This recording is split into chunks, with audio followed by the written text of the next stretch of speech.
tal? ¿Cómo están? Bienvenidos. Fin del operativo Clamor. Se bajó. Fin del operativo Clamor. Se bajó. Pero no se baja Cristina por los argumentos que ella esgrime. Se baja por una secuencia de la realidad. Miren, el viernes 8,4 de inflación dio el INDEC. Viernes. Durante el fin de semana trabajan en medidas.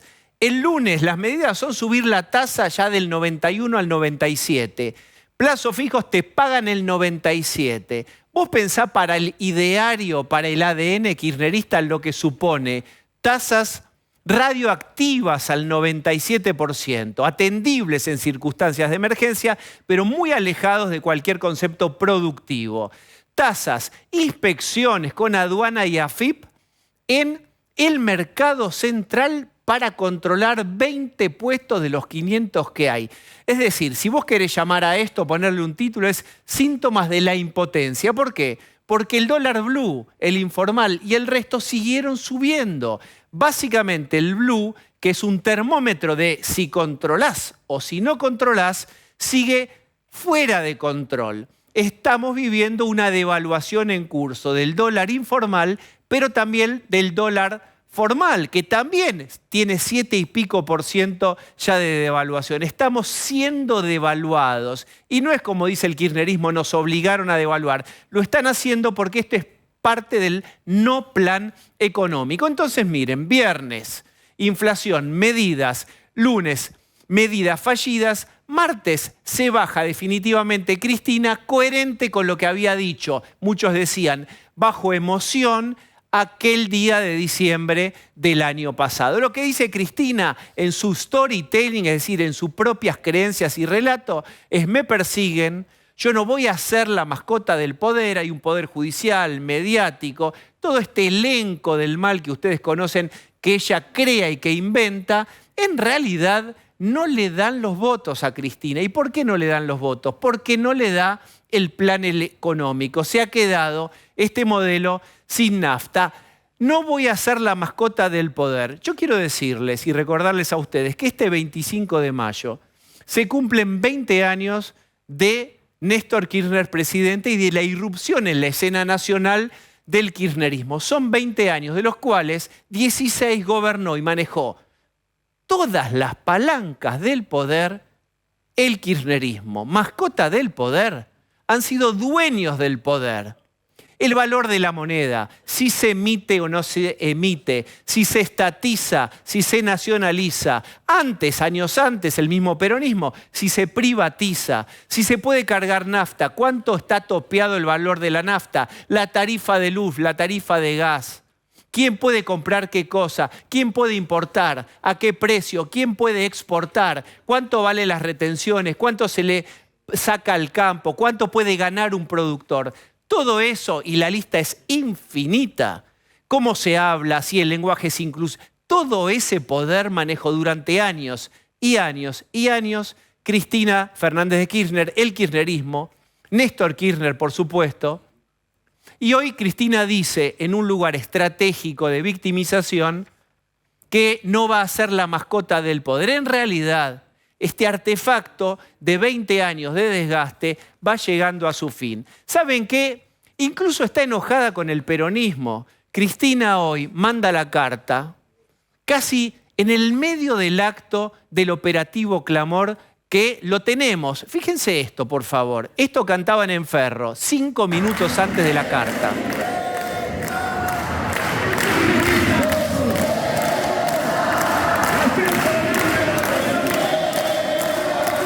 Muy bien.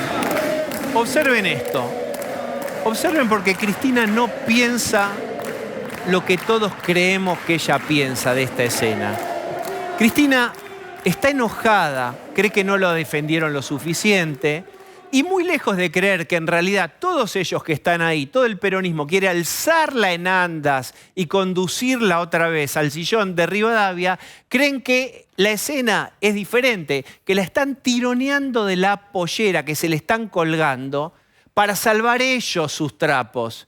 Cristina cree que la están usando y la quieren usar para reducir los daños de una elección que probablemente sea muy mala. Es decir, muy lejos de tomar esto como un elogio, Cristina lo lee de otra manera. Está enojada y por eso también estratégicamente en el medio del Congreso manda esta carta diciéndoles: no pidan más por mí porque yo no estoy. Por el poder en que ella dice real, por el poder judicial, por la corte, por los medios, pero en realidad también está enojada con el propio peronismo. Miren, para cerrar, fui a Google porque esto que les voy a decir es imposible de recordar. Hubo un tiempo, les diría 2011, donde el kirchnerismo se veía y estaba tan omnipotente después de somos el partido del 54%, aquel que no esté de acuerdo, que arme un partido y se presente a las elecciones. ¿Recuerdan eso? Para aquella época había autodefinido su, entre comillas, milagro del siguiente modo. Este es el modelo de acumulación de matriz diversificada con inclusión social.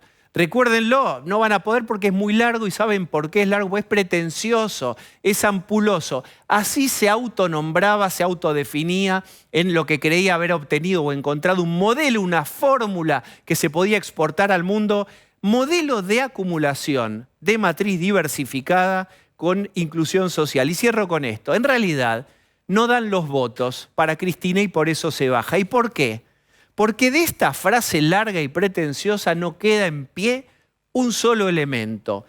Acumulación ya no hay. De hecho, estamos rogando algún puente de algún organismo de crédito porque el tanque de nafta de dólares está vacío. Matriz diversificada. Han sacado plan soja 1, soja 2, soja 3, próximamente las mejores salas, soja 4, si es que el campo tiene algo más para darle. No hay diversificación. Hay una economía exportadora básicamente concentrada en el campo, por suerte también está la automotriz y otras más, pero la que mueve la aguja es la del campo que no ha logrado ser sustituido. No hay diversificación. Y esta es la más dolorosa para Cristina Fernández de Kirchner.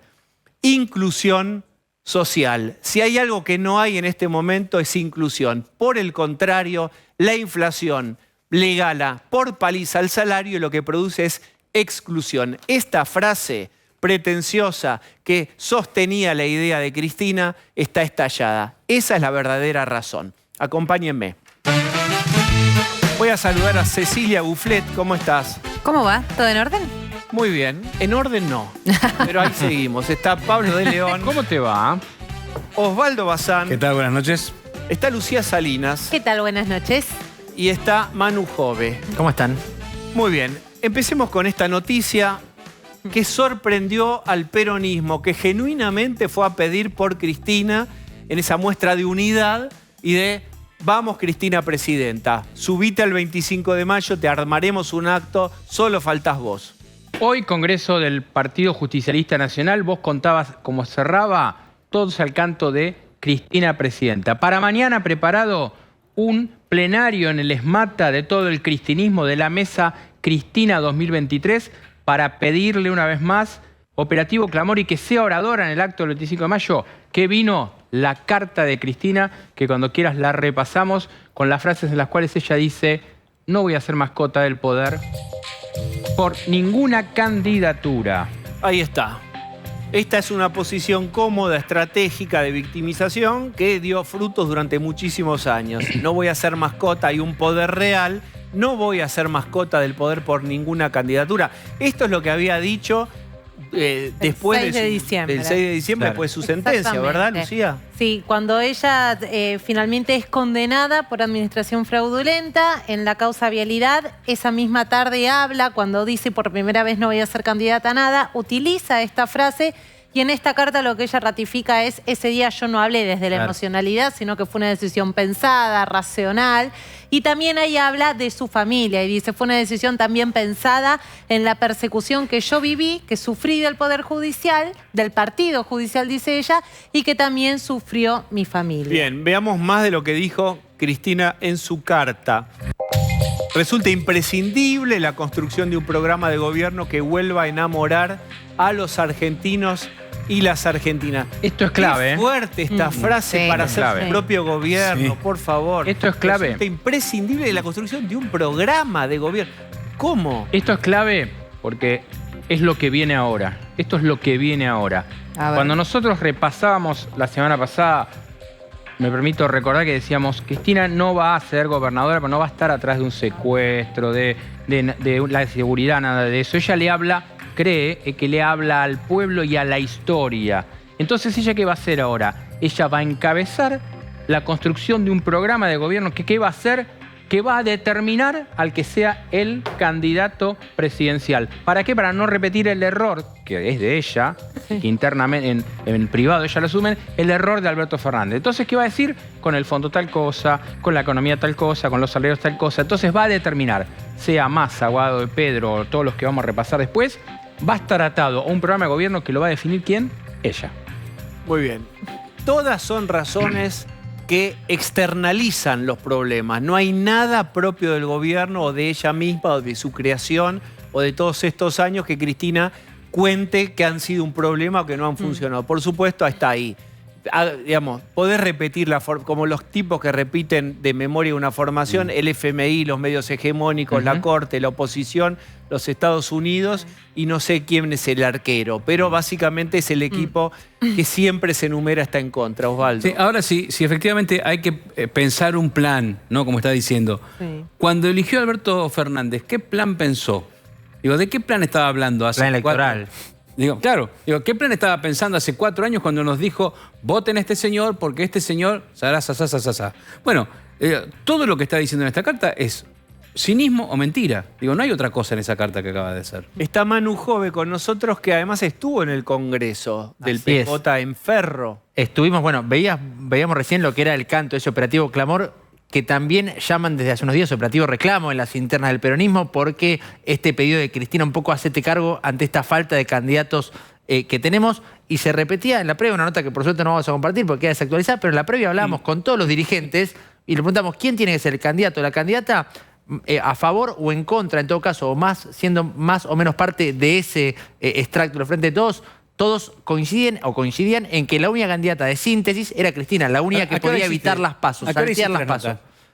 Minutos antes de la carta de Cristina. Y ya se desactualizó una Antes nota de que las hiciste 6 de la recién. tarde. Pero digamos. está muy bueno lo que cuenta Manu, porque yo quiero recordar que hace un día, por distintas radios oficialistas, salió Eduardo Valdés, diputado nacional, que presume de que él es el puente, ¿no? Que él va de Olivos a la casa de Cristina, acá cerquita, y lleva y trae, y él es el hombre de la unidad. Decía, estoy convencido de que Cristina habla el 25 de mayo y dice que va a ser candidata. Bueno, todos Sarasa, como los que te decían a vos. Se derrumbó el puente. Porque todos ellos necesitan que Cristina sea para tener una opción de poder. Y también necesitan que sea candidata a senadora para que en las elecciones puedan ser diputados, senadores, diputados provinciales, senadores además, provinciales. Necesitan...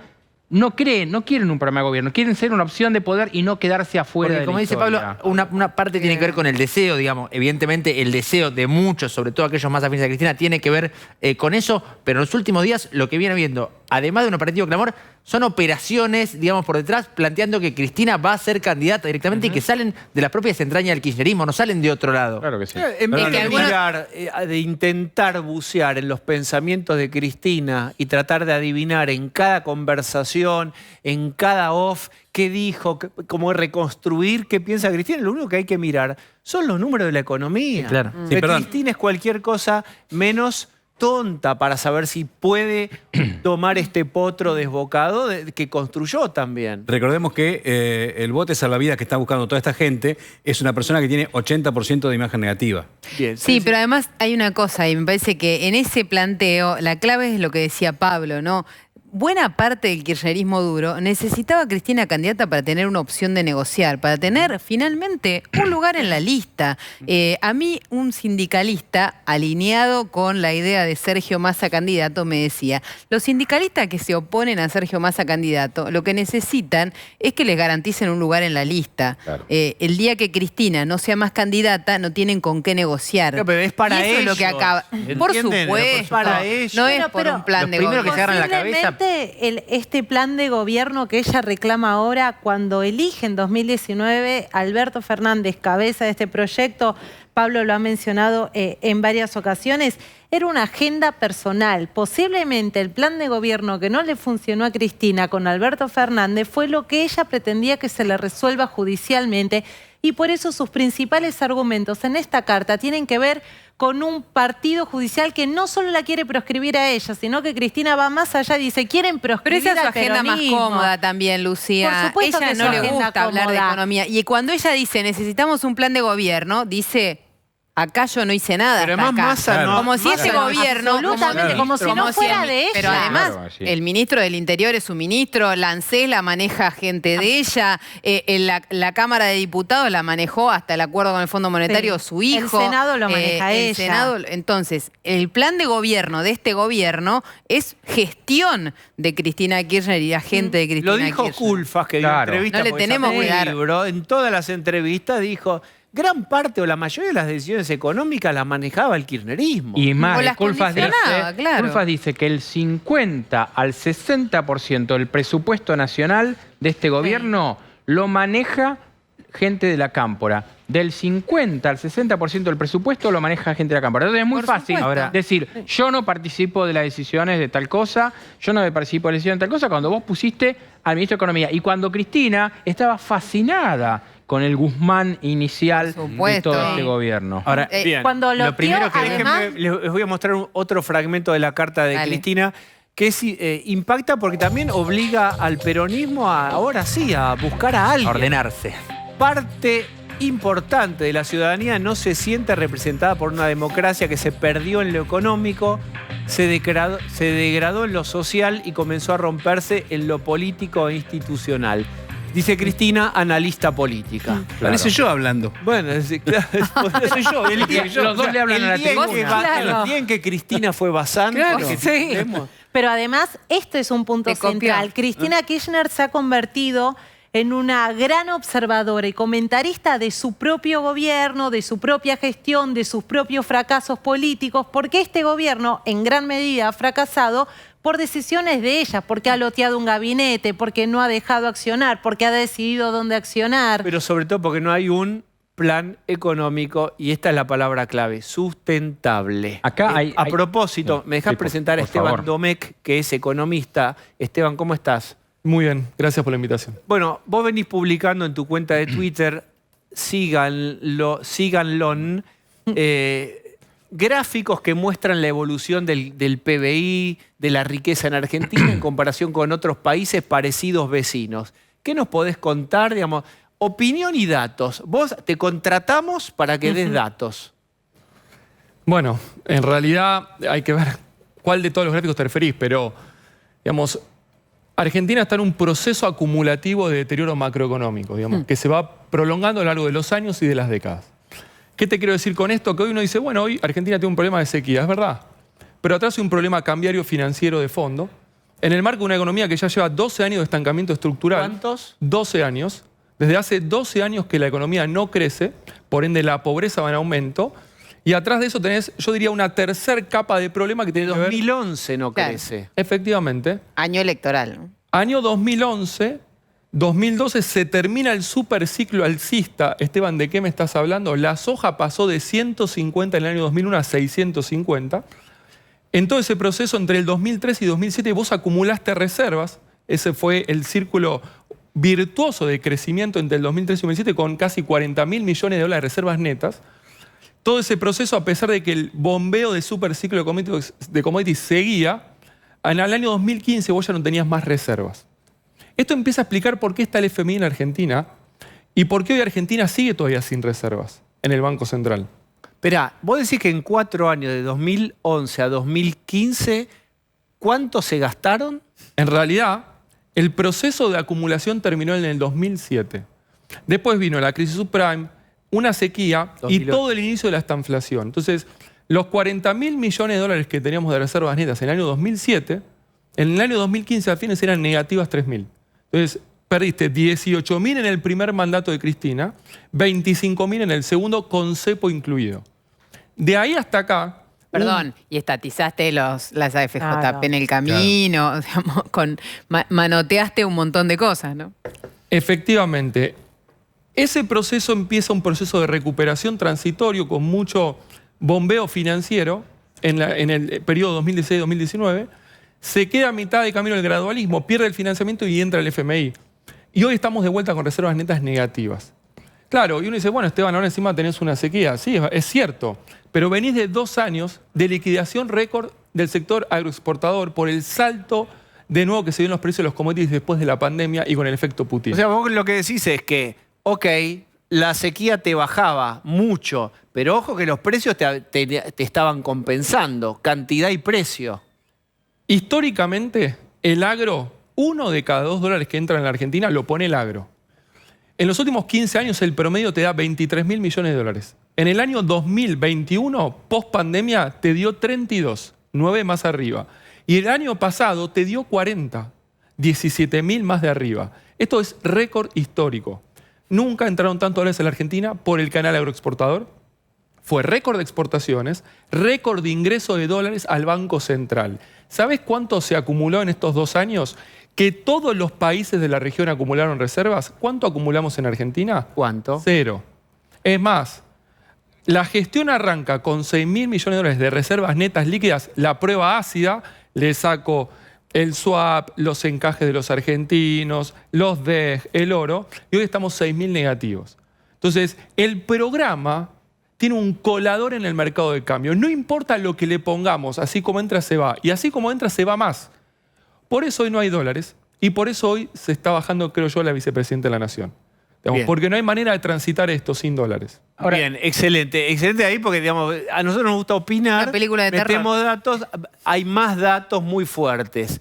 Bien, Ceci. Sí, no, pensaba en ese proceso. Vos decís, no hay más dólares y ahora, ¿cómo se transita ese proceso? Para Cristina será bajarse electoralmente. Ahora, ¿cómo se resuelve esto? ¿Con una devaluación, con un préstamo nuevo del fondo?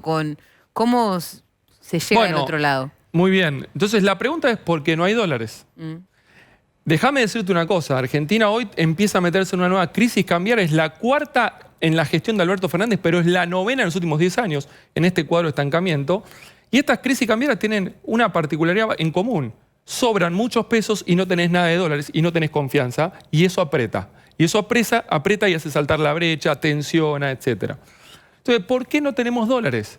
Y esto es por el toqueteo en el manejo del esquema cambiario. Vos tenés una brecha muy grande y un atraso muy marcado. Esteban, ¿de qué me estás hablando? ¿Qué es atrasar el tipo de cambio real? Dejar barato el dólar. El dólar de 60 pesos que tenía al final de la gestión de Mauricio Macri, el inicio de esta gestión, a plata de hoy es 300. Todo el atraso cambiaron en el 2021 y esto es parte del plan Platita. Después está el bombeo fiscal y monetario, pero viene con atraso cambiario. Devaluación de 20% en el año 2021 con inflación de 50%. Devaluación de 70% en el 2022 con inflación de 95%. Y entonces el tipo de cambio real se atrasa. Como se atrasa, queda barato. Como queda barato, todos los argentinos, importadores, servicios, flete, turismo, atesoramiento, se tiran de cabeza por ese dólar y le sacan todos los dólares al Banco Central. Sí. ¿Qué hacen los exportadores, los que consiguen los dólares? Nadie quiere liquidar. Salen del mercado de cambios. Como salen, lo único que queda es el tanque de nafta, como muy bien dijo Diego, es el nivel de reservas. ¿Hasta cuándo tira el programa? Y hasta que te consuman las reservas. Y cuando llegas a 0 se traba. Y ahí salta la crisis. Y ahí esto pierde recorrido, se asfixia el esquema cambiario. Bien, vamos a un punto que hay que mencionar, que es el gasto. No, vos podés recibir, vos lo que contás es que a pesar de la sequía, la liquidación del campo ha sido récord. En el ciclo de Alberto Fernández, en el gobierno de Alberto Fernández a la Argentina le entraron, lo que cuenta Esteban es que le entraron más dólares que al gobierno de Mauricio Macri, por ejemplo. Bien. ¿Qué pasó con eso? ¿En dónde se fumamos? gastaron? Claro. Importaciones de bienes récord, importaciones de servicios, turismo, fletes, tarjeta, intereses y salida financiera, atesoramiento. Vamos, entró récord y salió récord y más. ¿Por qué sale récord y más? Porque el esquema cambiaron en este intento de toquetear toda la economía y controlarlo. Es como un colador. Entonces, como vos no tenés precio, todo lo que entra ahí agarra y se va por donde fue. Quien puede te lo saca. ¿Dónde metés el gasto? Porque hay una conversación pública ahora sobre el gasto del Estado, el déficit. Bien, te lo voy a explicar de la manera más sencilla para que la gente entienda, porque dijimos al principio que hay un proceso acumulativo de problemas. La sequía es uno, atrás está la crisis cambiaria, atrás hay 12 años de estancamiento estructural y atrás hay 40, 50 años de inestabilidad macroeconómica. Entonces digo, bueno, vamos a la estanflación y hablemos del gasto un poquito. En los 90, para que la gente entienda cómo funcionaba la economía, de cada 70 que movía el sector privado, llevaba arriba 30 al sector público. O sea, piensen lo siguiente, agarramos un bondi, un colectivo y agarramos 100 personas. 30 personas van a ir arriba y 70 los vamos a llevar. Esa era la economía de los 80, de los 90 y de Néstor. ¿Sabés cómo estaba la economía en el año 2015? El esfuerzo era 70 empujando y 30 sin hacer. 2-1. Cada 2 personas y un poquito más llevábamos a 1. ¿Sabés cómo quedó eso en el año 2015? 55 abajo, 45 arriba. Casi 1-1. No lo podés mover esto. Y ahí está el aumento del gasto público y la asfixia fiscal, que incluso en el año 2021 y 2022, con este nuevo boom externo por boom de commodities, la pandemia, el post-pandemia y Putin jugaron a favor, ni siquiera así pudimos mover la economía. Y este es el desafío del próximo gobierno. No es la crisis cambiaria. ¿Cómo es esos 45? Se entiende el ejemplo que está dando Esteban Domecq, que es interesante, que es cuál es la fuerza productiva y cuál es la fuerza para sostener. Distributiva, si querés. Distributiva. Bien. Hacé un zoom sobre la distributiva. ¿Dónde pondrías el peso que se podría reducir o modificar? Claro. ¿Quién se puede bajar del bondi? Primero lo que tenés que entender es por dónde vino la expansión. ¿Y quién lo tiene que definir? La sociedad votando y el Congreso tomando decisiones, el Poder Ejecutivo Nacional. Yo te voy a decir lo que estamos llevando. Después cada uno verá, porque esto es interesante. Acá empieza la política. Que uno dice las empresas públicas, la obra pública, los empleados públicos, los jubilados. Y esto es una sábana corta. Alguien tiene que ceder. ¿Sabés quién está cediendo hoy? Los jubilados y los planes sociales. La base más baja de la pirámide social. El ajuste está ahí. Exacto. Claro. Argentina está en un proceso de ajuste. El ajuste ya está entre nosotros. Lo que tenemos que hacer es sincerarlo y hacer el ajuste correcto, no el incorrecto, no el regresivo, no el que estamos haciendo ahora. ¿Cuál es el ajuste correcto? En las ineficiencias, en todo ese gasto de transferencia que vos no deberías estar haciendo, en las casonas de X barrios que todavía siguen teniendo subsidios, en los empleados públicos que no van a trabajar, en las empresas públicas que no deberían tener déficit. ¿Qué margen tiene el próximo gobierno Porque para es este ajuste político, está correcto? bien. Claro, Bueno. es político, pero también ¿qué margen va a haber para este paquete de medidas si es la única medida, la única solución para resolver un poco o acomodar esto? El margen es nulo, pero el margen se hace por las buenas o se hace por las malas. Entonces, si yo repaso los 40, 50 años de inestabilidad macroeconómica, te digo, ¿cómo se hizo siempre? Por las malas. Y cuando es por las malas, duele mucho más. Entonces, si la dirigencia política en el colectivo general, después podemos hablar de los partidos, no entiende la gravedad del problema, esto va a ser por las malas. Pero ¿qué hay que hacer por las buenas? Decí las medidas. Pero yo no soy quien para decir las medidas. Está bien, pero no yo te voy a decir lo que pasó. Dije, de 30 puntos del producto pasó a 45 el gasto Hay que público. bajar el gasto, Tenés 15 puntos en nación, en provincias y en municipios que se expandió. ¿En qué se expandió? 5 puntos subsidios económicos, hoy ya quedan 3 y pico, subsidios sociales y toda la parte de empleo público. Y ahí en el medio hay un montón de ineficiencia. En el año 2016 es un estudio muy interesante del BID, donde analizaron la ineficiencia técnica de los países en la región. La región tenía 4,4 puntos sobre PBI de ineficiencia técnica. El déficit primario de Argentina estaba en casi 5. Joder. Pero la ineficiencia técnica de Argentina, la más alta, 7 puntos del producto. ¿Qué es la ineficiencia técnica? Filtraciones en empleados, gente que cobra y no va a trabajar, gente que cobra lo que no debería cobrar, transferencias, gente que recibe subsidios que no debería recibirlos, y son subsidios económicos y subsidios sociales, Plata obra malgastada. pública que tiene sobreprecios, todo ineficiencia. ¿Alguien entiende en el panorama político hoy esto que estás diciendo? Yo creo que sí. Yo creo que este proceso acumulativo que ya lleva 12 años está haciendo despertar por las malas a la política. La pregunta es si entienden el trasfondo del diagnóstico y después si tienen la capacidad, el coraje, la audacia para hacer lo que hay que hacer. Y el apoyo. La historia económica, la historia argentina te dice, por lo general, no lo pueden anticipar. Entonces termina siendo la macroeconomía la que se impone y la realidad la que se impone. Ahora, Esteban, ¿no tenemos riesgo de que esa macroeconomía se imponga durante este gobierno? Digamos que el plan aguantar, el plan llegar o como le quiera llamar a esta estrategia de masa de ir tratando todos los días de que no se escape el dólar o la recesión no sea más salvaje de lo que es, explote? Estamos adentro de una zona de turbulencias. El 17 de abril empezó, dije, la cuarta crisis cambiaria de Alberto Fernández. Esta crisis cambiaria hoy tiene final abierto. Entonces, yo hoy no puedo, si no se consiguen dólares para darle de comer a la crisis, el final es complejo. Explica, digamos, es muy siempre es difícil saber, porque ahora sí es multicausal, ¿o no? ¿Por qué subió 9 pesos el dólar informal hoy? Mirá, los movimientos del día a día, ¿de qué dependen? 5 subió 10, después bajó 7, no importa. ¿Cuál es el ¿Cuánto tiene que valer? Son distintas preguntas. Vamos a ordenar un poco. La ansiedad es así. Primero, multicausal. los movimientos del minuto a minuto del mercado son impredecibles. Yo puedo entender los fundamentos que hay atrás. ¿Por qué son impredecibles?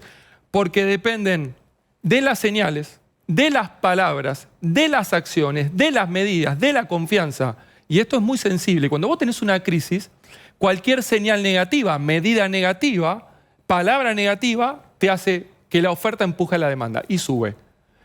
Cualquier cosa que pase en sentido opuesto te lo puede hacer tranquilizar. La aduana, entonces vos fíjate, la aduana y la el 17 de abril empieza la crisis. ¿Por qué empieza el 17 de abril? Porque veníamos monitoreando todos los números fiscales y cambiarios del programa completamente desviados. El viernes 14 sale el dato de inflación, el lunes empieza el desarme de plazos fijos y el fin de semana el ministro volvió sin dólares de Washington.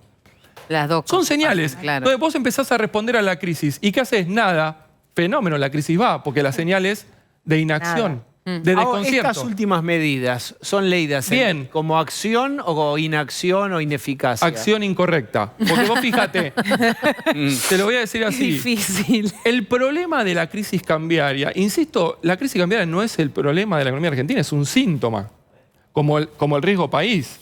Claro. El problema de la crisis cambiaria es sobran muchos pesos y faltan muchos dólares, no hay dólares. Entonces, las medidas del fin de semana van a generar más pesos y van a hacer que falten más dólares. Entonces va a tensionar más la crisis. Y eso es lo que estamos viendo en estos 2 días.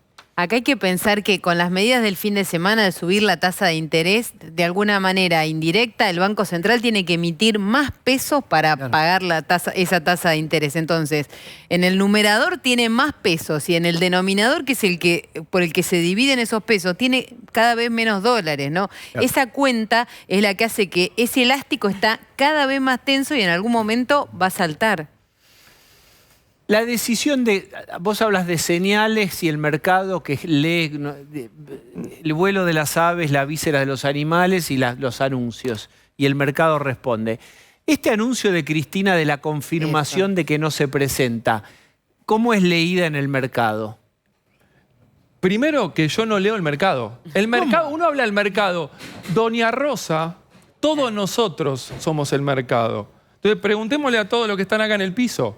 Entonces, cuando sale el dato de inflación de 8,4 y tu plazo fijo rinde 6, y esto es Doña Rosa, no es el fantasma del mercado. Son miles de personas que toman decisiones. Lo vamos a saber mañana cómo reacciona el mercado, la gente.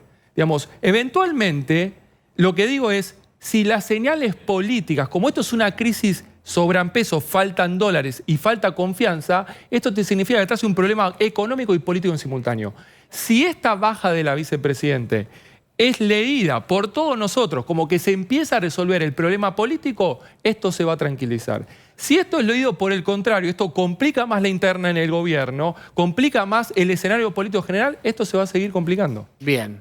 Acá un poco como parece que el gobierno intenta evitar una devaluación y todo el mundo, todos los economistas que pasan por acá dicen hay que hacer un plan de estabilización y eso arranca con una devaluación. Ahora, ¿no tiene un poco de razón Massa en que si hoy se da una señal de mover el dólar sin reservas, no se sabe dónde se ataja el dólar? Tiene toda la razón.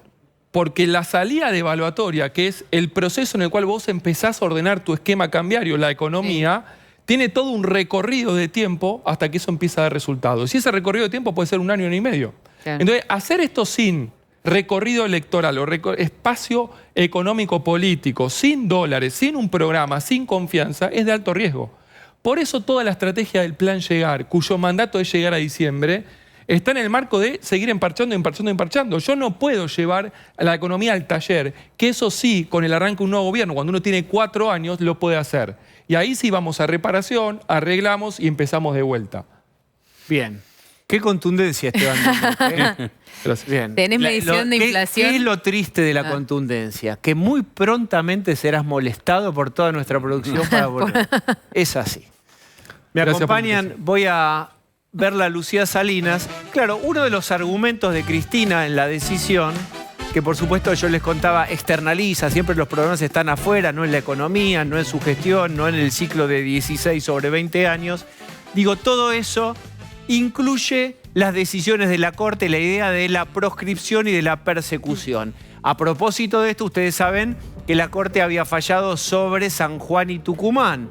Pues bien, hoy la Corte se pronunció sobre Tucumán, que va a poder votar. Lucía Salinas. Sí, como bien decías, Diego, lo que dijo Cristina Kirchner esta tarde es que la Corte Suprema de Justicia, al suspender la semana pasada las elecciones a gobernador y vicegobernador de San Juan y Tucumán, ¿sabés qué estaba haciendo, a su entender? Cumplir un solo objetivo: perjudicar al peronismo. De ahí se agarra Cristina Kirchner para decir, si 3 ministros de la Corte fueron capaces de perjudicar al peronismo y no los dejaron ir a las urnas en sus respectivas provincias, ¿cuánto más lo van a hacer conmigo si yo me presento como candidata? Este fue su escudo. Lo cierto es que horas antes de que Cristina Kirchner publique esta carta, la Corte Suprema había resuelto algo sobre la provincia de Tucumán. Le permitió ir a elecciones en junio para los cargos de gobernador y vicegobernador. ¿Por qué? Porque Juan Mansur, que buscaba ir a otro mandato como vicegobernador, declinó de su candidatura la semana pasada. Mira lo que dijo la Corte hoy en este fallo. Dada la renuncia a la candidatura impugnada corresponde admitir el pedido de levantamiento efectuado por la provincia de Tucumán para la elección a gobernador y vice. Juan Mansur dice, en función de este fallo de la Corte, de esta medida cautelar, voy a renunciar a mi candidatura como vicegobernador. Inmediatamente lo que hace la provincia de Tucumán es decirle a la Corte, ya no hay conflicto. Si el candidato que estaban buscando impugnar ya no existe, entonces déjenos realizar las elecciones. Hoy la Corte le dio la razón. De hecho, se harán el 11 de junio. Sí, lo que la Corte dice es, están habilitados para votar, lo que faltaba era la decisión de la Junta Electoral para fijar la fecha. Juan Mansur ya había dicho de todos modos que se iba a hacer dentro de la primera quincena de junio. ¿Está zanjada la discusión? No, porque la Corte ahora tiene que resolver sobre la situación de Sergio Uñac en la provincia de San Juan. ¿En qué está eso? Mira lo que dijo la provincia de San Juan en su presentación, porque hoy vencían los plazos para que se pronuncien las provincias sobre esa cautela. El fallo de la Corte Suprema de Justicia es violatorio a la autonomía provincial. Esto dice San Juan. Exactamente. Ya que presupone una violación al sistema republicano de gobierno solo por el hecho de establecer una periodicidad. Recordemos que la Corte Suprema había dicho que en función del artículo de la Constitución Nacional que habla del sistema republicano con su periodicidad, la decisión de Sergio Uñac de querer ser nuevamente candidato a gobernador podía colisionar con eso, por eso debía impedirse la elección para analizar en profundidad este tema.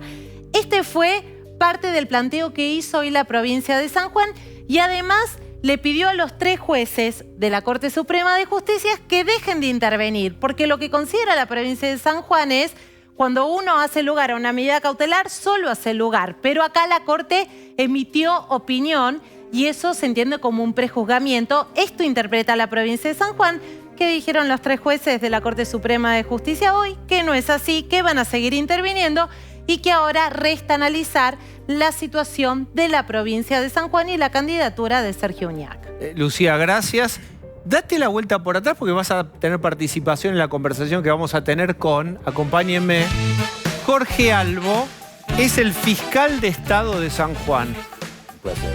Gracias por venir. No, por favor. Albo Gracias. es el que hizo esta presentación y es el dueño de este párrafo, por ejemplo. Es decir, es el representante legal de San Juan. Ustedes lo que están diciendo es, la provincia es autónoma, no tiene por qué meterse la Corte Suprema. ¿Es correcto? Bueno, en realidad, a los fines de contestar, debería hacer una breve reseña de los antecedentes, de cómo se gesta el proceso. Previo a eso, a los fines de contestarle su respuesta, existen dos vías para que la Corte asuma su competencia originaria. Una de las vías es por la Ley 48, en su artículo 14, que es por vía del recurso extraordinario federal, cuestión que acá fue omitida por el impugnante, ya que después del fallo que dictó el Tribunal Electoral Provincial, el único organismo local provincial que se expidió, ellos saltan el recurso extraordinario, lo omiten y directamente recurren por una acción de certeza, acción declarativa de certeza, ante la Corte Suprema de Justicia de la Nación. Es decir, que el supuesto del artículo 14 de la Ley 48 no se cumple. Bien, entonces, si tenemos que contar todo esto sin elementos técnicos, para entender todos, resúmalo. Bueno, en realidad para la cuestión de fondo, que es lo que va a resolver la Corte, ¿qué es lo que dice el impugnante? El artículo 175, ellos lo interpretan de que para hablar sobre el artículo 175 debemos decir el viejo artículo 175 y el actual, que es el que nos rige. El 175 es el que habla de la reelección. En realidad, el viejo artículo 175, que fue modificado por una enmienda del 2011, establecía que el gobernador y el vicegobernador duran 4 años en el ejercicio de sus funciones y pueden ser reelectos por una sola vez. Bien, pero a su vez... O sea, recuerden esto, antes en San Juan la Constitución provincial decía, gobernador y vice tienen solo una vuelta más. Cada... Exactamente, pero a su vez sí, había un agregado muy importante que decía que una vez electos no pueden volverse a postular para ninguno de los cargos como miembros del Poder Ejecutivo. Es decir, había una prohibición expresa para que en caso de que volviera a postular no podían... Hay una modificación en la gobernación de Gioja. Exactamente, donde el actual gobernador ni siquiera estaba como vicegobernador o gobernador, era, si no me equivoco, era intendente de un departamento. Eso lo provoca el gobernador Gioja a través de una enmienda con consulta popular. El procedimiento no ha sido objetado por el impugnante y se encuentra legítimamente... o sea, Gioja hace una consulta popular y dice... ¿Gustaría el pueblo sanjuanino de que pudiéramos ser reelegidos? La consulta le da positiva, se modifica la Constitución provincial. ¿Qué dice ese párrafo? Y el mensaje es únicamente a los fines de lograr un nuevo periodo como candidato a gobernador. Eso surge del texto, del espíritu de los legisladores cuando sanciona la enmienda. Bien. Sancionada la enmienda, el artículo nuevo actual, que es el que está en discusión, dice que el gobernador y vicegobernador duran 4 años en el ejercicio de sus funciones. Le pido que recuerden en el ejercicio de sus funciones. Y pueden ser reelegidos hasta 2 veces. Eso es todo lo que dice el artículo 175. Bien, yo quiero hacerle esta pregunta. Ustedes están diciendo que este artículo modificado lo habilita, por ejemplo, a UNIAC. ¿Cómo es posible que Gioja, que es autor de la consulta popular que modificó este artículo, le esté diciendo, les avisamos a UNIAC que esto no les iba a caminar? ¿Cómo es que Gioja está en contra de lo que él mismo generó con consulta popular? Bueno, yo desconozco los propósitos objetivos políticos, yo me ciño exclusivamente como hombre de derecho a lo estrictamente jurídico y a lo que objetivamente dice el artículo. ¿Qué dice el impugnante? El impugnante dice, mire señores, el actual gobernador fue vicegobernador en el periodo 2011-2015. Luego fue electo gobernador en el 2015-2019 y tuvo la primera reelección en el 2019-2023. Por lo tanto, él suma la candidatura, la elección que tuvo como vicegobernador, el cargo de vicegobernador, lo suma a los 2 periodos de gobernador. Entonces él dice que va por un 4º mandato.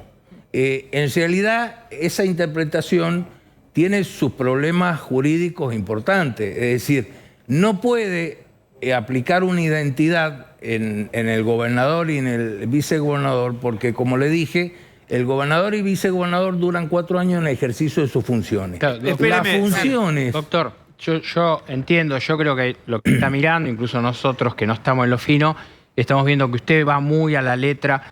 Yo creo que veo que la gente que está mirando ve que Uñac fue vicegobernador, es gobernador, y después que fue gobernador y quiere ser gobernador otra vez, y que el propio Gioja, como decía Diego, le dice, ¿cómo estás haciendo trampa? Porque nosotros ya te dijimos. Entonces, lo que me parece es que... A ver cómo lo dijo. Mira, Pablo, así decía Gioja, ¿eh? No sabía que lo tenemos. Lo Queridos tenemos, amigos, claro. compañeras y compañeros, lo que nos ha pasado, la verdad que nos sentimos mucho. Todos estábamos ilusionados con ir a votar el 14, el domingo. ¿Saben para qué? Para festejar el domingo a última hora.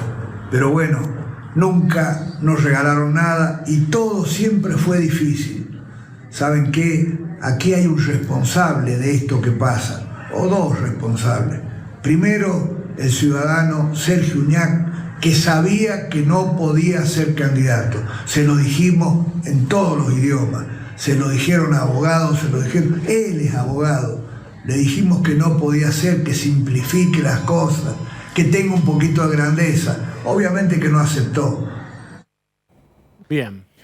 Bueno, entonces yo lo que digo es, Gioja dice esto, y ustedes de la Fiscalía están... diciendo que Uñac está bien y que la Corte Suprema no debe actuar.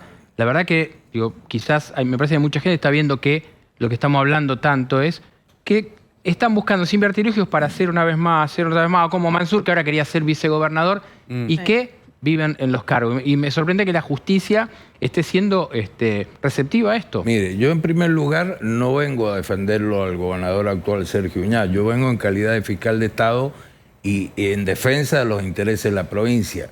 Al haberse atacado una norma de derecho público local, en este caso un artículo de la Constitución, yo vengo a defender el fallo dictado por el Tribunal Electoral Provincial porque corresponde a mis funciones. ¿Desde cuándo es usted fiscal, doctor? Yo llevo 7 años como fiscal de Estado. A ver, acá hay un tema, permítanme, que es como paraguas de toda la conversación, que es si tiene potestad la Corte Suprema para opinar sobre un fallo de la Constitución provincial, si uno está de acuerdo o no. Después, digamos, ¿qué importa lo que cada uno opine? ¿Qué pensás vos, Lucía, de eso? La Corte lo que dijo en los fundamentos de la medida cautelar de la semana pasada es que se entiende, a criterio de los ministros de la Corte, que esta decisión de Uñac de buscar un mandato más colisiona con el artículo de la Constitución Nacional que habla de la periodicidad, de la renovación de los mandatos, y que las constituciones provinciales están obligadas a respetar el espíritu del sistema republicano de la Corte Nacional. ¿Qué piensa usted de esto? Porque la clave está ahí.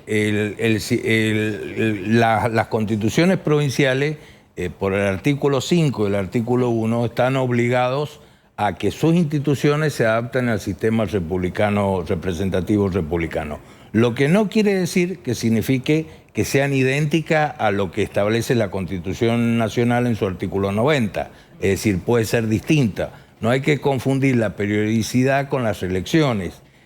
A ese fin ya se ha expedido la Corte Interamericana de los Derechos Humanos, donde establece cuáles son los criterios de interpretación. ¿Qué quiere decir periodicidad? La periodicidad debe estar determinada en la duración de los mandatos, es decir, y las reglas que la ciudadanía, preestablecida, que la ciudadanía debe conocer con exactitud y con precisión. Es decir, la división de poderes, la responsabilidad de los funcionarios públicos, la publicidad de los actos de gobierno, la duración de los mandatos, es decir, el ciudadano que sabe que tiene derecho el gobernador a ser elegido y tiene posibilidad de ser reelecto 2 veces. Eso no entraña, eso no hace a la periodicidad. Se confunde periodicidad con reelección.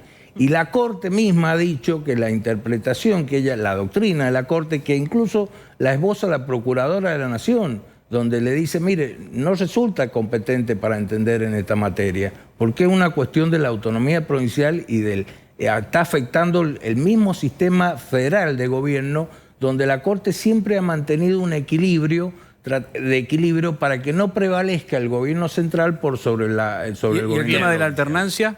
La alternancia está sujeto en la medida que usted esté precisión. Si usted establece en una constitución la reelección indefinida, yo creo que ahí sí estaría vulnerando la alternancia. O sea, ¿usted cree que, por ejemplo, En Formosa, Infran por ejemplo, claro. O Santa Catamarca o Santa Cruz. Yo en mi criterio creo que está afectando incluso el sistema Y republicano. para usted en esos en casos la Corte Suprema debería intervenir. La si se presenta alguien, por Corte ya ha supuesto. sentado doctrina al respecto y ha dicho que cuando la interpretación que hacen los órganos jurisdiccionales provinciales se resultan arbitrarios con el propio texto del artículo que está interpretando y con la letra y el espíritu ahí sí habría una causa, ellos lo denominan la causa predominantemente federal, porque efectivamente estaría Y eso es lo que afectando el argumenta en sistema. este caso, de Pero en alguna este manera. caso del 175 de la provincia de San Juan,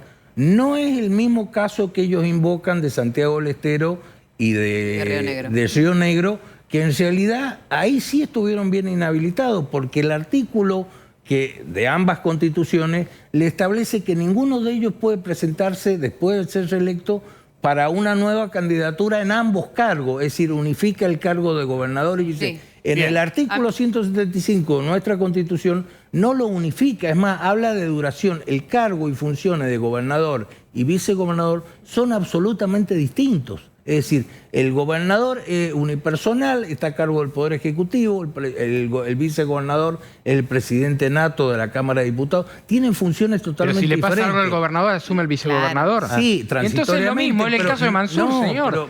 no No podía ser candidato a gobernador, pero sí candidato a vicegobernador. Y el día de mañana el gobernador tiene una gripe fuerte y asume el vicegobernador. Sí, pero Entonces, es provisorio. Pero cuando termina siendo una cuestión de interpretaciones. Si el vicegobernador asume la gobernación, ¿qué es lo que pasó con Jaldo? ¿Por qué Jaldo se fue a dormir la siesta cuando pasó esto? Porque estaba chocho de que Mansur se fuera, porque sabía que atrás tenía el verdadero jefe político de ahí. Y acá pasa lo mismo. Si fue vicegobernador y ahora va de gobernador o viceversa, están ocupando la misma silla. Yo le pregunto humildemente, ¿para usted son los mismos cargos el de gobernador y de vicegobernador? No, el gobernador es el que tiene el poder ejecutivo y como usted dijo, el vicegobernador está a cargo de la legislatura. Le pasa algo al gobernador y asume el vicegobernador. Está bien, ese es el fin del chiste. ¿Qué fue lo que pasó con el caso Mansur? Mansur se vino de jefe de gabinete acá y lo dejó a Jaldo. Y ahora era Jaldo el candidato a gobernador y él el candidato a vicegobernador, cuando todos sabemos que hoy, hasta ahora, el jefe político de la provincia de Tucumán es Mansur. Bien. Está bien. ¿Uñez tiene deseos de ser nuevamente gobernador? Yo desconozco si si está presentándose, seguramente que sí. Una cosa que lo tiene diga yo, otra intenciones. cosa que lo diga usted, claramente. Está sí, claro. lo que pasa es que, como yo le dije, yo represento a la provincia. Bien, quiero cerrar esto. ¿Cómo sigue esto, Lucía? Bueno, con la presentación que hizo la provincia de San Juan, lo próximo que va a hacer la Corte es pedirle la opinión al Procurador General de la Nación, a Eduardo Casal, que lo debe hacer en un lapso no mayor a 3 días y después la Corte Suprema va a estar en condiciones para pronunciarse sobre esto que se conoce como el fondo, es decir, ¿es constitucional o inconstitucional que Sergio Uñac busque una candidatura a gobernador? Y ver qué va a pasar con ese proceso electoral en San Juan. La candidatura de Mansur ya se bajó, con lo cual Tucumán irá a las elecciones el 11 de junio. Lucía, gracias. Doctor, gracias por haber venido. No, por favor, gracias a ustedes por haberme invitado. Bien, Muy vamos amable. a hacer una tanda, por favor.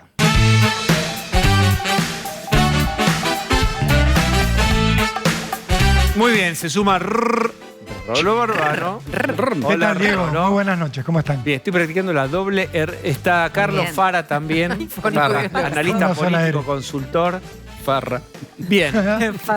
Muy bien, Magnaccio Osvaldo Bazán, con la impunidad que lo caracteriza, puede decir cualquier Sí. cosa. Él se puede vestir, puede decir nada. Gracias. Tiene el pasaporte, el visado para entrar a todos los Envidia, lugares. lo tuyo es envidia. Para entrar a todas las Viva conversaciones. la libertad, carajo. Viva la...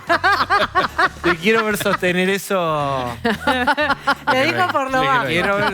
Quiero contarles que para el que recién se despierta, Cristina dijo ya definitivamente que no va a ser candidata a nada, dio argumentos, hemos conversado sobre eso. Claro, pero se abre ahí un campo de discusión que es, pues entonces, ¿quién? Sergio Massa viene golpeado por la escalera ascendente de inflación. ¿Y entonces quién, Pablo de León? Bueno, la discusión está ahora en lo que ella dijo, que ella se va a dedicar a una plataforma de gobierno. ¿Qué te dicen los desde el gobierno, desde la Casa Rosada? Que ahora es el momento de una paso. Vamos a repasar quiénes quedaron en el escenario, porque Sergio Massa, que es el que está ahí, bueno, diciendo, ¿qué pasa con la inflación? Casi diría en un gesto a lo Tarico. Bueno, Sergio Massa quiere ser candidato único. Él dice, yo soy candidato único si no hay paso, si todos me aclaman, como la CGT, por ejemplo, como contaba Cecilia Bufflet. Hay otros nombres, y acá aparece un nombre que tiene que ver con el bendecido de la cámpora. Algunos dicen Cristina, hace rato que está dejando que corra Guado de Pedro, y se lo ve cada vez más en un momento como que había apagado un poquito, ahora volvió y hoy se mostró en el Congreso del PJ como un presidenciable sostenido por la cámpora. Algunos dicen, bueno, va a ir a la PASO como sea. ¿Quién más puede ser candidato en este esquema? Axel Kicillof. Algunos con maldad, por ejemplo Máximo Kirchner, quieren que Kicillof sea el candidato presidencial porque saben que pierden la pelea nacional y podrían poner a otro en la provincia de Buenos Aires. Cerca de Kicillof, algunos te están diciendo, vamos a desdoblar las elecciones. Y ahí sería entregar la nacional y apostar por intentar ganarle a Juntos por el Cambio a la provincia. Hoy Diego Santilli, Cristian Ritondo o nuestro próximo invitado Néstor Grindetti quieren participar de esa pelea. Veamos dos nombres más.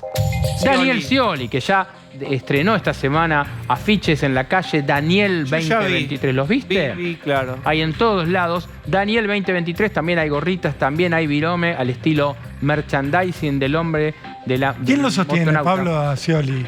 Cristina, Alberto. Alberto quiere que sea el candidato y Scioli, Rolo, no quiere ser el candidato de Alberto, él quiere ser el candidato también de Cristina. Por eso sacó foto con Mayra. Con Ferraresi. Claro, pero no hubo una foto con fue Ferraresi. casi una maldad, porque acordate que Ferraresi estuvo en la intervención de Edesur y la terminó antes de tiempo. Algunos dicen un poco enojado porque Massa no le soltaba partidas para Edesur. Bueno, se fue y le hizo un regalito con una foto con Daniel Scioli. Y la otra carta, que algunos dicen, ¿y si aparece un tapado? Porque el efecto sorpresa es el que se guarda Cristina. Para mí el efecto sorpresa fue el de hoy, el salir. Ni bien terminó el Congreso del PJ, que terminaba el grito de Cristina presidenta, salió Cristina con una carta diciendo, no se hagan los rulos definitivamente. Muy bien. Carlos Fara, ¿qué pasó hoy con este anuncio de Cristina según tu lectura? Bueno, la confirmación, porque en realidad, más allá de lo que ella había dicho en diciembre, el día de la causa, la verdad es que nadie en la política suponía que ella realmente iba a ser candidata a presidenta. Todo lo que se especulaba era como máximo el hecho de que fuera candidata a senadora, y hoy, digamos, terminó de salir totalmente de escena, en una fecha casi clásica de ella, porque hace 4 años atrás, el 18, dentro de 2 días... Los mayos sensibles. Exactamente, ella anunció su fórmula con Alberto, ¿no? Bien. Y de estos candidatos o potenciales candidatos que presentaba Pablo, ¿qué dirías? Digamos, no hace falta... veamos si podemos... Empecemos, Scioli.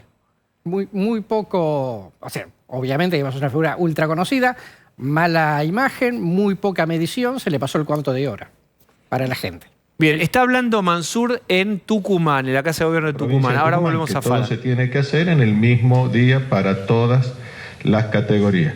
La fecha va a ser el 11 de junio. El 11 de junio, todos los tucumanos y todas las tucumanas van a poder concurrir libremente, como siempre lo hacen, a emitir su voto en el cuarto oscuro y bueno, y ahí expresar lo que quieren, lo que sienten y lo que desean para el futuro de Tucumán. Así que bueno, este era sintéticamente el motivo. Ahí está, 11 de junio, se vota en Tucumán, gobernador, vice, etc. Scioli, desarrolle, Fara. Es una figura, digamos, que para el propio público del Frente de Todos pasó de largo, digamos. Primero, es una especie de Alberto II, porque su candidatura, digamos, siempre estuvo muy a la saga de las decisiones de Cristina, ¿no? Nunca fue un líder en sí mismo. Y por lo tanto es una figura desgastada. Digamos, hoy, bien. Sí, puede ser candidato del Frente de Todos como puede ser otro, pero no agrega Guado nada. de Pedro. Le tomamos muy poco conocido, tiene el estigma de ser la cámpora, digamos, y eso en la mayor parte de la opinión pública es negativo. Poco conocido, no se sabe exactamente qué hace, solamente puede actuar como figura de renovación y como un químicamente puro de Cristina como para asegurar el proyecto. Axel Kicillof. Bueno, quizá de lo mejor que tenga el Frente de Todos, sobre todo porque efectivamente es un candidato muy competitivo en Provincia de Buenos Aires. Luce, digamos, como menos politizado, como menos contaminado por la política que las otras figuras. Pero me parece que fuera de Provincia de Buenos Aires también es un interrogante, de manera que... Claro. ¿Por qué lo ves menos contaminado a Kicillof? Bueno, es lo que transmite, ¿no? Digamos, es lo pero que... él siempre ha sido muy cristinista en su discurso. Pero, viste que, pero no camporista. Viste que hay estilos personales, ¿no? Él no es de la Cámpora, pero más allá de eso, es cierto que luce para el electorado de Provincia de Buenos Aires, para una parte, ¿no? Que lo vota, luce como un poco más preocupado, cercano, ¿no? Como competitivo, más dijo cercano a los usted. problemas. ¿En cuánto es su competencia? Y es una competencia, digamos, ¿Qué un número personaje que lo podés encontrar en 1/3 de los votos, ¿no? Es que en realidad es como que Kicillof es el candidato que todos los que votan a Cristina lo votan a él. Sí, no total. suma más que eso, porque claramente es una persona muy ideologizada, pero es el que retiene Guado en virtud de su hasta ahora no tanto conocimiento. El tema es si por ahí Cristina lo toma del brazo, como hizo con Insaurralde en el 2013, y lo lleva a todos lados. No, eso pero- sí lo pondría como su hombre. Claro, pero Sí, lo que eso pasa es que es un ritual de sacrificio. Ha sido elegido, sí, claro. nuestro querido Axel ha sido elegido para Bueno. ser sacrificado al amanecer. Sí, Es que totalmente. después, Fuerte. perdón, Un chivo pero después de la expiatorio. carta... Todo se puede... Después de la carta, Axel Kicillof se debe haber sentado a escribir el decreto de desdoblamiento de la Bueno, pero elecciones. Ahí esta es una buena está opción. ¿Vos creés que esto de lo que dice Cecilia puede ser así? Es decir, Lo que pasa es que... Tiene, porque digo, tiene límites si el políticos para desdoblamiento eso, pero- es un despegue, es una operación despegue, Cristina hizo hoy la ya definitiva operación despegue diciendo yo Le dio no, razón para olvídense eso, de mí, pero- cariños, arréglense. Correcto. Bien. Pero entonces, si él desdobla es porque hay orden de Cristina, si no, no desdobla. Claro, obvio. Si Cristina decidió desdoblar, entonces, ¿quién querrá ser candidato a presidente del Frente de Todos? Está bien, pero acá hay dos cosas, Carlos. Una cuestión es, define desdoblar, pasan dos cosas. Pone a su carta máxima, que es Axel, a competir por la provincia, y tira por la ventana a la nacional con lo que tiene de grave, que es que elegís diputados y que elegís senadores. Si vos perdés, Sí, la sí. posibilidad de ser árbitro y de condicionar al próximo gobierno. Pero también el tema es, ¿y si perdés la provincia? Claro, porque si ¿Qué lo pones a pasa? Kicillof Te de quedás sin presidente. nada. Y si perdés la ¿Quién provincia, va de gobernador? ¿Gana es la el provincia final frente a todo? definitivo del kirchnerismo como una opción fuerte de ¿Qué opositora. nombre tendrían para la provincia? ¿Cómo? ¿Qué nombre tendrían para la provincia si no va Kicillof? No, la especulación, ¿no? Guado de Pedro, digamos, Cualquiera de ellos. Insaurralde, etcétera, etcétera. Bueno, la manera en la que Por hasta eso es ahora... el más competitivo en- realmente Kicillof. Perdón, en la discusión política, la manera en la que ha bloqueado hasta ahora Kicillof subir a candidato a presidente, es decir, ojo que si yo me voy de la provincia, acá Nadie se arma... me reemplaza, no, al bla. revés, se arma una interna dentro del peronismo, porque Espinosa va a querer ser, Insaurralde va a querer ser, Claro, sí. algún intendente va a querer ser, ¿no? Bien, y hablemos del principal, Carlos, que hasta ahora el principal, muy dañado por el INDEC y la inflación, que es Sergio Massa. Ujú, totalmente. Ahora, Sergio Massa, cuando uno sacaba a Cristina, digamos, es el que más votos tenía de todo ese pelotón. Sumale Mansur, Capitanillo, o sea, algún otro eventualmente, Grabois, etc. Está claro, digamos, que es una figura para ese núcleo, nada más. Digamos que no le pone ningún valor agregado, obviamente.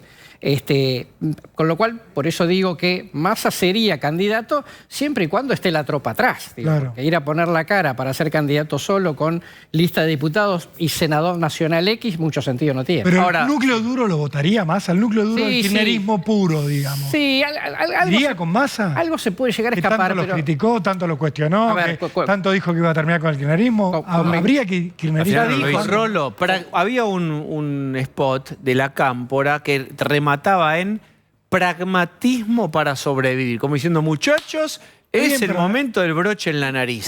Pueden hacer Era también eso. una Manejan al alquimia, voto una de la alquimia No, de... pero además ten en cuenta, digamos, la alianza más a la Cámpora, digamos, está como muy clara. Claro. La Cámpora, digamos, bajaría claramente esa señal y a rezar, ¿no? Porque si llega a ganar, por alguna razón llega a ganar Massa, el tema es quién lo controla Massa después cuando sea presidente, pero es otra película. Claro. Podrían también hacer una alquimia, ¿no? Poner uno de cada lado, seguramente. Sí, esa es la sí, idea. totalmente, sí.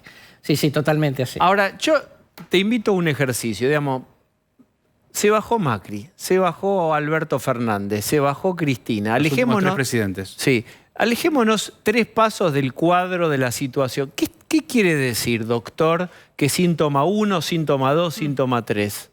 A ver, ninguno de los... para empezar, son los tres personajes, los últimos tres presidentes, los tres saliendo con imagen negativa al final de su mandato, ¿no? Esto es una situación inédita y esto explica parte del fenómeno Milei. Esto es probamos con A, probamos con B, no funcionó, probemos con C, a ver qué pasa, ¿no? Es una situación totalmente inédita, pega mucho, digamos, en la psiquis social y es lo que está explicando que tengamos un desmadre de incertidumbre política. En realidad, si no tenés plan económico sustentable y sólido, no va a haber candidato que aguante ahí arriba. Totalmente así, por supuesto, desde luego. Bien, Cristina dijo muchas cosas. Acá hay algunas cosas de las que dijo hoy en la carta que sorprendió al Congreso del PJ, ¿eh? Bueno, desde el 16 el Partido Judicial funciona como una task force de Juntos por el Cambio. Bien, esto conocemos, ¿no? Nos provocan desde esta fachada de justicia y democracia mutilada y pretenden que caigamos en el terreno que ellos quieren, la violencia y la intolerancia. Simplemente como ejercicio así. Lucía Salinas, ¿podés con los deditos hacer las causas de toda la corrupción kirchnerista que fue beneficiada por la justicia? Así con los deditos, bueno, dale. Cristina Kirchner misma, sobreseídas en juicio oral en Dólar Futuro, en pacto con Irán, en Otesur y Los Sauces. Amado Budur logró ser absuelto en una causa por... el auto, el médano, etcétera. Por unos documentos apócrifos en la transferencia de un vehículo. Domiciliaria para todes y todes. Echegaray, en una de las causas que también tenía por presunto enriquecimiento, terminó absuelto. Terminó absuelto Cristóbal López y Fabián de Sousa por la presunta defraudación a la FIP. También terminó absuelto Julio De Vido en el juicio de vialidad, por ejemplo. Claro. Milani terminó sobreseído en las causas que tenía, una de lesa y otra por enriquecimiento ilícito también. Estoy haciendo memoria rápida. Le terminaron los dedos. En un segundo y sin saber que le íbamos a preguntar. Como Task Force no funciona. No, es bastante ineficiente. Bastante ineficiente. Bien, ¿dónde va Cristina que no sea cuidar los nietos? Porque ya hay creo que Tolosa Paz dijo, nadie crea que va a ir a cuidar los nietos Cristina. Sí.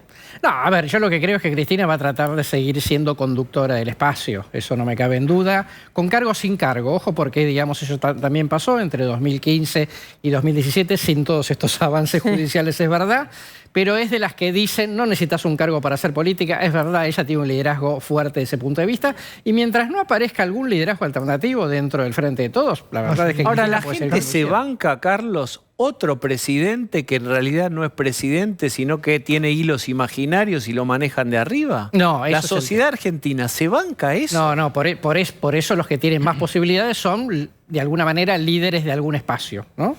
La experiencia de Alberto marca el tema de ahora quiero liderazgo fuerte y propio, ¿no? Carlos, ¿y a quién favorece que se baje Cristina mirando a la oposición? ¿A quién favorece más? ¿Favorece más a Milei? ¿Favorece más a Juntos por el Cambio? ¿A algún candidato en particular? No, a ver, digamos... Igual, que Cristina no juegue. Claro, que el hecho de que se baje Cristina, digamos, es la última posibilidad real de que el Frente pudiese radicalizar la discusión.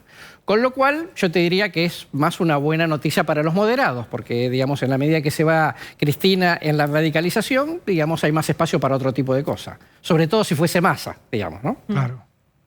¿Cómo Lucía, tenías algo? ¿Qué pasa con las figuras de los expresidentes? Porque eso también supongo que debe interpelar a cada espacio que ellos representan. Total. Hago una pequeña distinción con Cristina Kirchner, fue 2 veces presidenta, vicepresidenta, pero sin embargo hoy, siendo los referentes claros de determinados espacios, no sé si le cabe a Alberto Fernández eso, pero sí a Macri, a Cristina, pareciera ser que no hay como un lugar determinado para ellos hoy. No, sobre todo porque en realidad pudiesen volver a ser presidentes en algún momento de su vida.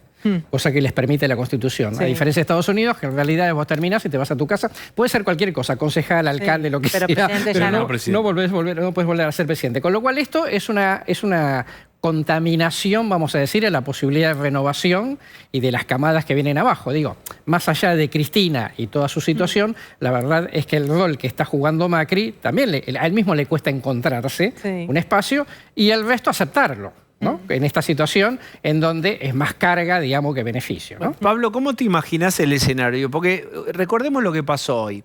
Hoy se junta el Congreso, el PJ, en el microestadio de Ferro, básicamente para decir, nos sobrará inflación, nos faltarán candidatos definitivos, pero estamos juntos. La unidad. Y en el medio de la salida del acto, digamos, el acto en caliente todavía, Cristina lanza su carta y modifica todo lo que pasó ahí. A mí me parece que hay dos líderes que quieren ser líderes a pesar de no ser candidatos y no bancan lo que sucede abajo, no soportan no ser los actores principales. Como vos decías, el Congreso hoy mostraba lo que anticipábamos ayer, que iban juntos a la elección y que no iba a haber ruptura. ¿Qué aparece 5 minutos después? ¡Pum! Cristina manda una carta que no lo sabían ninguno de los que estaban ahí, por ahí lo sabían un par y no lo podían decir. Y Macri, que el otro día sale el número de inflación, y él sale con una carta también en Facebook a hablar de la inflación, casi como, en realidad tiene todo el derecho del mundo a hacer política, ¿quién le puede decir que no lo haga? Pero está claro que Macri está jugando muy fuerte cuando acá se está definiendo dentro del PRO si Larreta o si Bullrich son candidatos y también la relación que ellos van a tener respecto de Macri. Hoy Larreta parece como el que se despojó y claramente al tener una disputa política con Macri está diciendo yo voy a hacer lo mío y no tengo nada que ver con Mauricio Macri. Mientras que Bullrich aparece como la que va a recibir, se lo preguntábamos ayer, la que va a recibir la bendición de Mauricio Macri y acá aparecen a ver, bueno, ¿va a ser Patricia o va a ser Patricia con medio gabinete de Mauricio Macri? Bien, la última pincelada, Milei. Crece en intención, pero no crece en armado. No parece solidificarse la estructura. ¿Cómo ves esa proyección en el tiempo? A ver, primero, de alguna manera hay ciertas ganas de no depender de una cosa que se llama estructura, ¿no? Digo, como para tener, seguir, digamos, con la imagen de el que no está contaminado por la política tradicional, en primer lugar. En segundo lugar, la verdad es que tienen bastante más estructura que la que tenía hace 6 meses atrás. En varios lugares hay gente, ¿no? No muy representativa, pero hay gente. Eso, digamos, hasta acá, yo diría, me parece que Milei un poquito descansaba en el hecho de que si Milei era un problema, sobre todo para Juntos por el Cambio, entonces el Frente de Todos supuestamente le iba a defender la boleta, como se dice. El problema es que si ahora se convierte también en un problema para el Frente, entonces esto es, el statu quo no se querrá desentender de la presencia de Milei, digo, porque después ahí sí necesita fiscales y ese tipo de cosas. Yo ahí sí lo veo complicado a Milei. Carlos Fara, muchas gracias por un placer, como siempre. Y entonces diremos simplemente... ¡Aló! ¡Uy, Jaime! Buenas noches, mi querido amigo. ¿Cómo estás? ¿Cómo está Jaime? Bueno, sabes que me he quedado encantado con la aguda pero también emotiva entrevista que me has hecho el otro día. Y es por eso que quise volver a dialogar contigo. Con la misma corbata. Es más, oye, hice encantado firmar contrato para sumarme a tu exquisito panel. Epa. Pero me ha dicho Nico Wieniawski que los contratos allí son aún en pesos argentinos. Entonces preferí, por ahora, con hondo dolor, regresar a Miami. Así que estoy cobrando aquí en dólares, pero extrañándote locamente a ti, Diego, y sobre todo a Wieniawski, ese osito cariñoso. Al que uno desearía tener siempre en la mesita de luz. ¿Y a Bazán un no lo gordito extraña, suavecito, suavecito, como decía una publicidad que recordarán. Suavechito, es verdad. Sí, cierto es que Nico es algo desprolijo, remolón, desalineado, pero siempre con aroma a bebé, con esa barba suave. Pero, y Osvaldo Bazán lo está dejando de lado. Todos escuchamos que cuando se iba Bailey del estudio la semana pasada, lo invitaba a Bazán a tomar el té a algún lugar en la ciudad. Admiración intelectual tenemos. ¿Sí? ¿Cuál es el problema? ¿Qué hicieron? Tenemos una admiración intelectual, hablamos de ¿Pero libros. dónde fueron? ¿Qué comieron? No le importa eso. ¿Por qué? ¿Qué pasa? ¿Por qué no? Porque yo le pregunto a usted con quién va a comer esta noche. Pero yo no tengo el gusto de ir a comer con gente de la talla de... Lo siento, me invitó a mí, no a usted. Bueno, no quiere hablar, se pone Envidia, tímido. Él que habla de envidia. todo no quiere hablar del mismo, Jaime. Haces muy bien, porque es mantener el misterio. Exacto. Está. Tan importante. ¿Pero es un Hoy. poquito osito cariñoso o no? ¿Qué pasa? ¿Me están entregando? ¿Qué onda? Sí. No me gusta tanto. Para mí, Qué dolor. Osvaldo es como una tía vieja. No le diga, Basta, suspenda esto, intervenga. ¿qué? Confiable, Sí. adorable, La pero mitad no lo puedo ofrece, fantasear. La otra mitad lo Es rechaza. cierto. Basta, Sí, intervenga. Es mi autopercepción Sí. también, así que no se preocupe. No, es como una tía. Puedo confiar, pero no puedo fantasear. Claro. No puedo. ¿Y con Bueno. Milei mantiene las fantasías? Porque estuvo hablando. Milei, Bueno. dijo que tenía Sí, fantasía. Sí. ¿Cómo es eso, Jaime? Si el audaz Javier Milei logra ganar e imponer su ambicioso plan dolarizador, quizás sería posible que me sume en un futuro al equipo de TN. Mientras tanto, mi contador me ha dicho que no es conveniente. Ah, eso no. Es un gran contador. Sabe, se Muy ve que sabio. estudió. Se ve que estudió mucho, sí. Pero cada vez que regreso de Buenos Aires tengo emociones encontradas. Por un lado vuelvo cargado de adrenalina, por las intrigas argentinas, por esa condición algo lunática y nocturna de los porteños, pero también vuelvo apenado, pues siento que el destino se ha ensañado con ustedes. La verdad que sí, ¿No? es la tierra Bastante. no prometida. Verlos No sumidos elegida, en la la tierra no desdicha. elegida. No, claro, sumidos en la desdicha por culpa de un presidente lenguaraz y fracasado como Alberto Fernández, que ahora está colgado de un traidor como Sergio Massa. Upa. ¿Eh? Qué fuerte. Y por la vulcánica y destructiva retórica de Madame Rencor, Madame. que hoy No, madame, se madame. bajó y parece que tiró del mantel. Bueno, ¿por qué no van con Daniel Filmus de candidato? Ese ofrece ¿por qué? siempre Filmus. Ese mete abajo de la Filmus bayoneta. Él va y abajo uno de de la los bayoneta Pumas, si le piden. Filmus y un rugbyer de los Pumas, así pueden decir derrota digna. Gracias, Jaime. Eso sí. Bueno, Jaime. Qué maldad. Muchas ¿Querías gracias. que sea polémico? Bueno, Ahí ya está. somos trending topic. Ahí está, muy bien. Gracias. Qué grande, Jaime. Gracias, ahí estaba. Bueno, me acompañan, voy a charlar con un precandidato a gobernador por la provincia de Buenos Aires. Recuerden ustedes que ahí se juega gran parte de...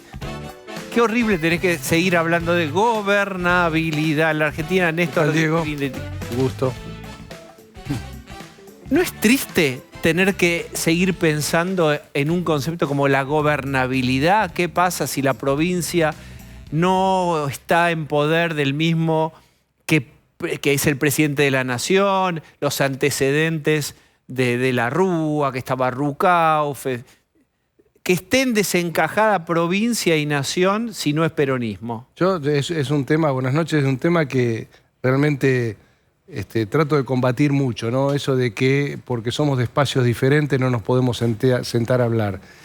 Y mucho más cuando por medio está la gente y la solución de los problemas de la gente. Yo me siento a hablar con todos, después puedo no ponerme de acuerdo, si estamos ideológicamente en las antípodas, seguramente no nos vamos a poner de acuerdo, pero cuando hay que resolverle un problema a la gente, bueno, hay que hacer el esfuerzo y siempre es posible cuando uno lo hace de buena gana, ¿no? Pero ¿hay ejemplos de esquemas colaborativos que puedas contar? Y decir, mira, la verdad, a pesar de todo, hicimos esto juntos.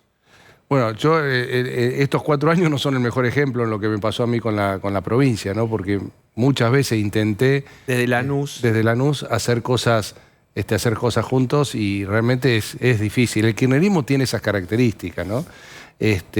Yo intenté y he tenido diálogo, por ejemplo, con el presidente en su momento, siempre pensando en temas, esto que digo, ¿no? En temas de la gente, en temas de gestión, sabiendo que no nos vamos a poner de acuerdo en lo ideológico. Pero bueno, realmente es muy difícil con el kirchnerismo tratar de sacar posiciones. Sí hablo con muchos intendentes del oficialismo, con los cuales tengo un buen diálogo, justamente porque hablamos, es decir, mi vecino de Lomas, o los vecinos de Quilmes, o los vecinos de Avellaneda, y bueno, ahí indefectiblemente nos tenemos que poner de acuerdo en un montón de cosas. ¿Qué estás viendo vos en Lanús y lo que estés caminando del conurbano? Vos sos precandidato a presidente. ¿Qué estás viendo de la provincia? ¿Cuán seco está el pasto, como se dice habitualmente? La provincia tiene un problema para mí muy de fondo, que a lo mejor no es la perspectiva que puede tener un vecino, que es un Estado que hay que darle vuelta como una media para para que funcione. Hoy el Estado de la provincia no funciona. ¿Qué quiero decir no funciona? No está cerca de la gente, no le resuelve problemas a la gente, la relación con los intendentes no es buena, está cerrado sobre sí mismo, no está atento a las necesidades y además pretende manejar todo centralizado desde La Plata, realidades tan diferentes como pueden ser Carmen de Patagones o Lanús. Es decir, está en el peor de los mundos en términos de lo que es una buena gestión. ¿Pero cómo se cambiaría eso?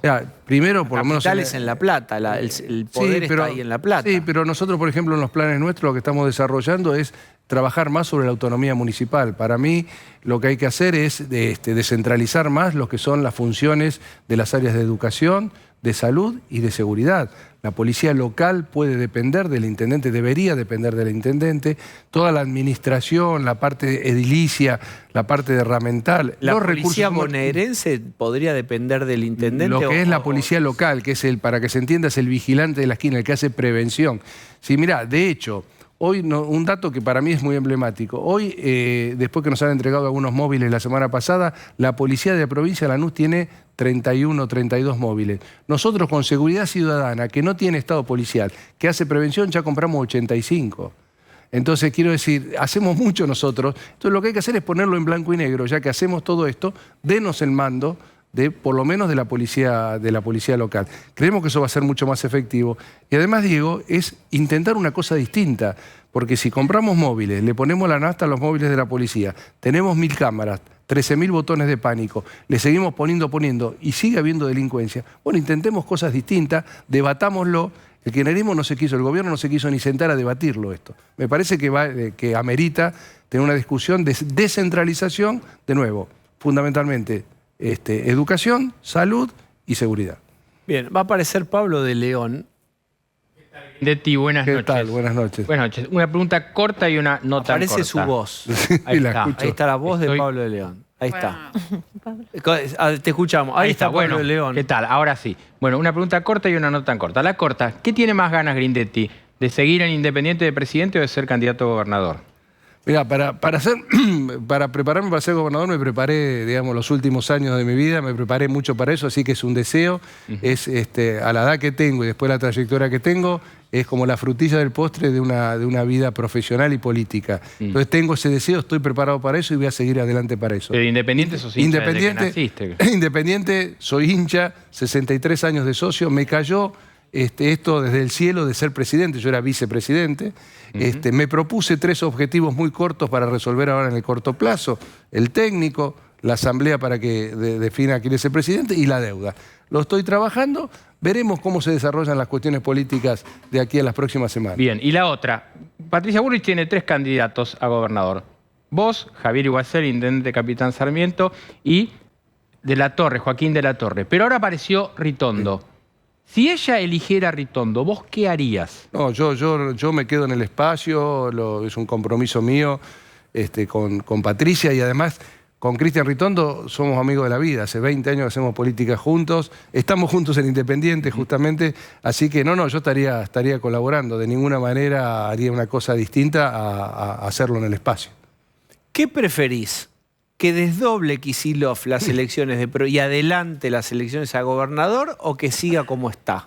Mirá, yo el tema de cambiar el sistema electoral estoy dispuesto a discutirlo siempre porque se puede mejorar, pero para adelante, no en la mitad del partido, no cambiar el reglamento en la mitad del partido, porque ¿sabes qué? Eso suena a especulación electoral. Cuando uno quiere cambiar, dice vamos a cambiar la del 25, bueno, lo discutimos porque a lo mejor vamos a hacer algo bueno para el 25. Ahora que estamos en el medio del partido, decirme que no, que mira, el fútbol en vez de jugarlo con los pies lo vamos a jugar con la mano o en vez de durar 45 minutos, dura 10 minutos. No es así, porque primero que está mal. ¿Tiene la potestad de decidirlo solo el gobernador? A mí no me gusta nada eso. A mí me gustaría. ¿Pero es así? ¿Lo tiene o tiene que pasar por la legislatura bonaerense? No, él puede desdoblar por decreto. Pero lo que digo es, a veces las cosas están de acuerdo a la ley, pero no están bien desde el punto de vista político y ético. Entonces me parece que cambiar el reglamento a la mitad del partido confunde y lleva claramente, pero no a mí, a la gente, a darse cuenta de que es una mera especulación electoral porque suponen que eso les va a dar mejor resultado y eso no está bien. ¿Y qué resultado podría dar? Bueno, yo supongo que ellos hacen las cosas para poder ganar. Yo creo que no les va a dar resultado, porque hoy la gente está muy cansada de esos manejos de la política que lo único que hace es estar especulando a ver cómo llego para ganar. Y nadie le está diciendo desde el oficialismo qué es lo que van a hacer para gobernar. Hoy la presidenta o la vicepresidenta dijo que hace falta un plan de gobierno. Yo digo, bueno, se dieron cuenta, tardaron 3 años y medio. A medio año de irse, se dan cuenta que necesitan un plan de gobierno. Bueno, eso ya la gente no lo banca más.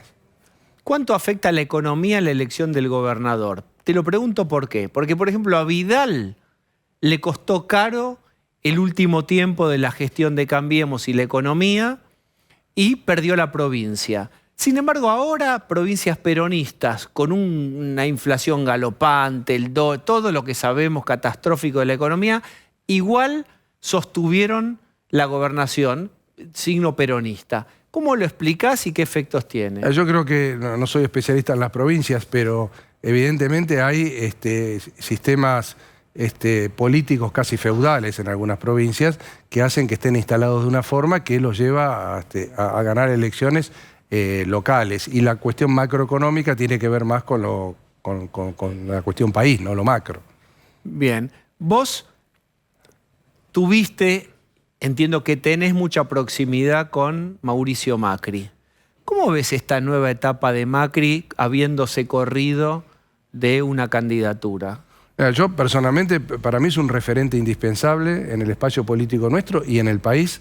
Es un expresidente con una experiencia impresionante, sobre todo en cuestiones internacionales. Para mí es de consulta permanente y de consejo permanente. Así que va a tener un rol central desde el lugar que le corresponde, que es de expresidente, en vínculo con todos nosotros que queramos acceder a una charla con él y a un consejo con él. Bien. ¿Lo ves con decisión para sugerir ministerios eventualmente si les tocara? Mira, Mauricio no es una persona, y yo trabajé muchos años con él, que te imponga gente. Te pide objetivos, responsabilidad para cumplirlo y cumplimiento de objetivos. Después el equipo, obviamente que te puede sugerir, mira, te parece tengo apareció pero no es una persona que te arme el equipo. De nuevo, desde el punto de vista del consejo, de la consulta, del asesoramiento, yo creo que es, por lo menos para mí, indispensable. Grindetti, muchas gracias por haber venido. Un gustazo, Diego, un gustazo. Muy bien. Chao, nos vemos. Quiero que charlemos ahora de algo que es conmovedor, está en la historia, en el ADN de Argentina, del deporte. Vamos a hablar de Guillermo Vilas. Vamos a hablar de Guillermo Vilas porque Fian, que es su esposa, publicó en Instagram una foto. Ya había publicado una serie de fotos hace un tiempo. Vamos a verlas, que son conmovedoras, porque uno ve a Vilas, lo vamos a ver. Vilas claramente tiene un problema de salud, no se sabe exactamente qué es lo que tiene, pero Fian, la esposa, nos está contando algo, nos está acercando a algo de esa vida que a veces es un poco hermética y sobre todo nos hace tomar conciencia, ya está la conciencia de la figura de la envergadura de Vilas en la escena del deporte argentino. Bueno, ya lo veremos prontamente esto. Está con nosotros alguien que quizás conoce como nadie a Vilas, que incluso ha hecho una serie sobre Vilas.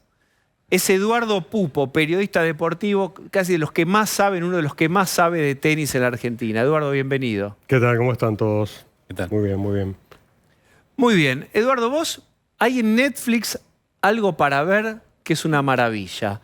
Entre 1976 y 1977, Vilas fue número 1 y por alguna cuestión del ranking no fue inscripto en ese lugar. Sí, en realidad 1975. O sea, ahí empieza todo, con muy buena actuación de él. El ranking era distinto al de ahora. Todo lo que jugaba se dividía, los puntos se dividían por todo lo que jugabas en un año. Hoy no, hoy son los mejores 18 torneos, o sea que es muy distinto. Y él, bueno, fue como que sumó demasiado en el 77, por ejemplo, cuando ganó Roland Garros, ganó el US Open, finalista de Australia, sumó demasiado y dividió por muchos torneos. El promedio le dio mal. Pero en el 75 no. Él jugó menos, promedió mejor y fue número 1 del mundo fehacientemente. Lo comprobamos con pruebas, ¿no? Con más de 1.200 pruebas que le mandamos al ATP.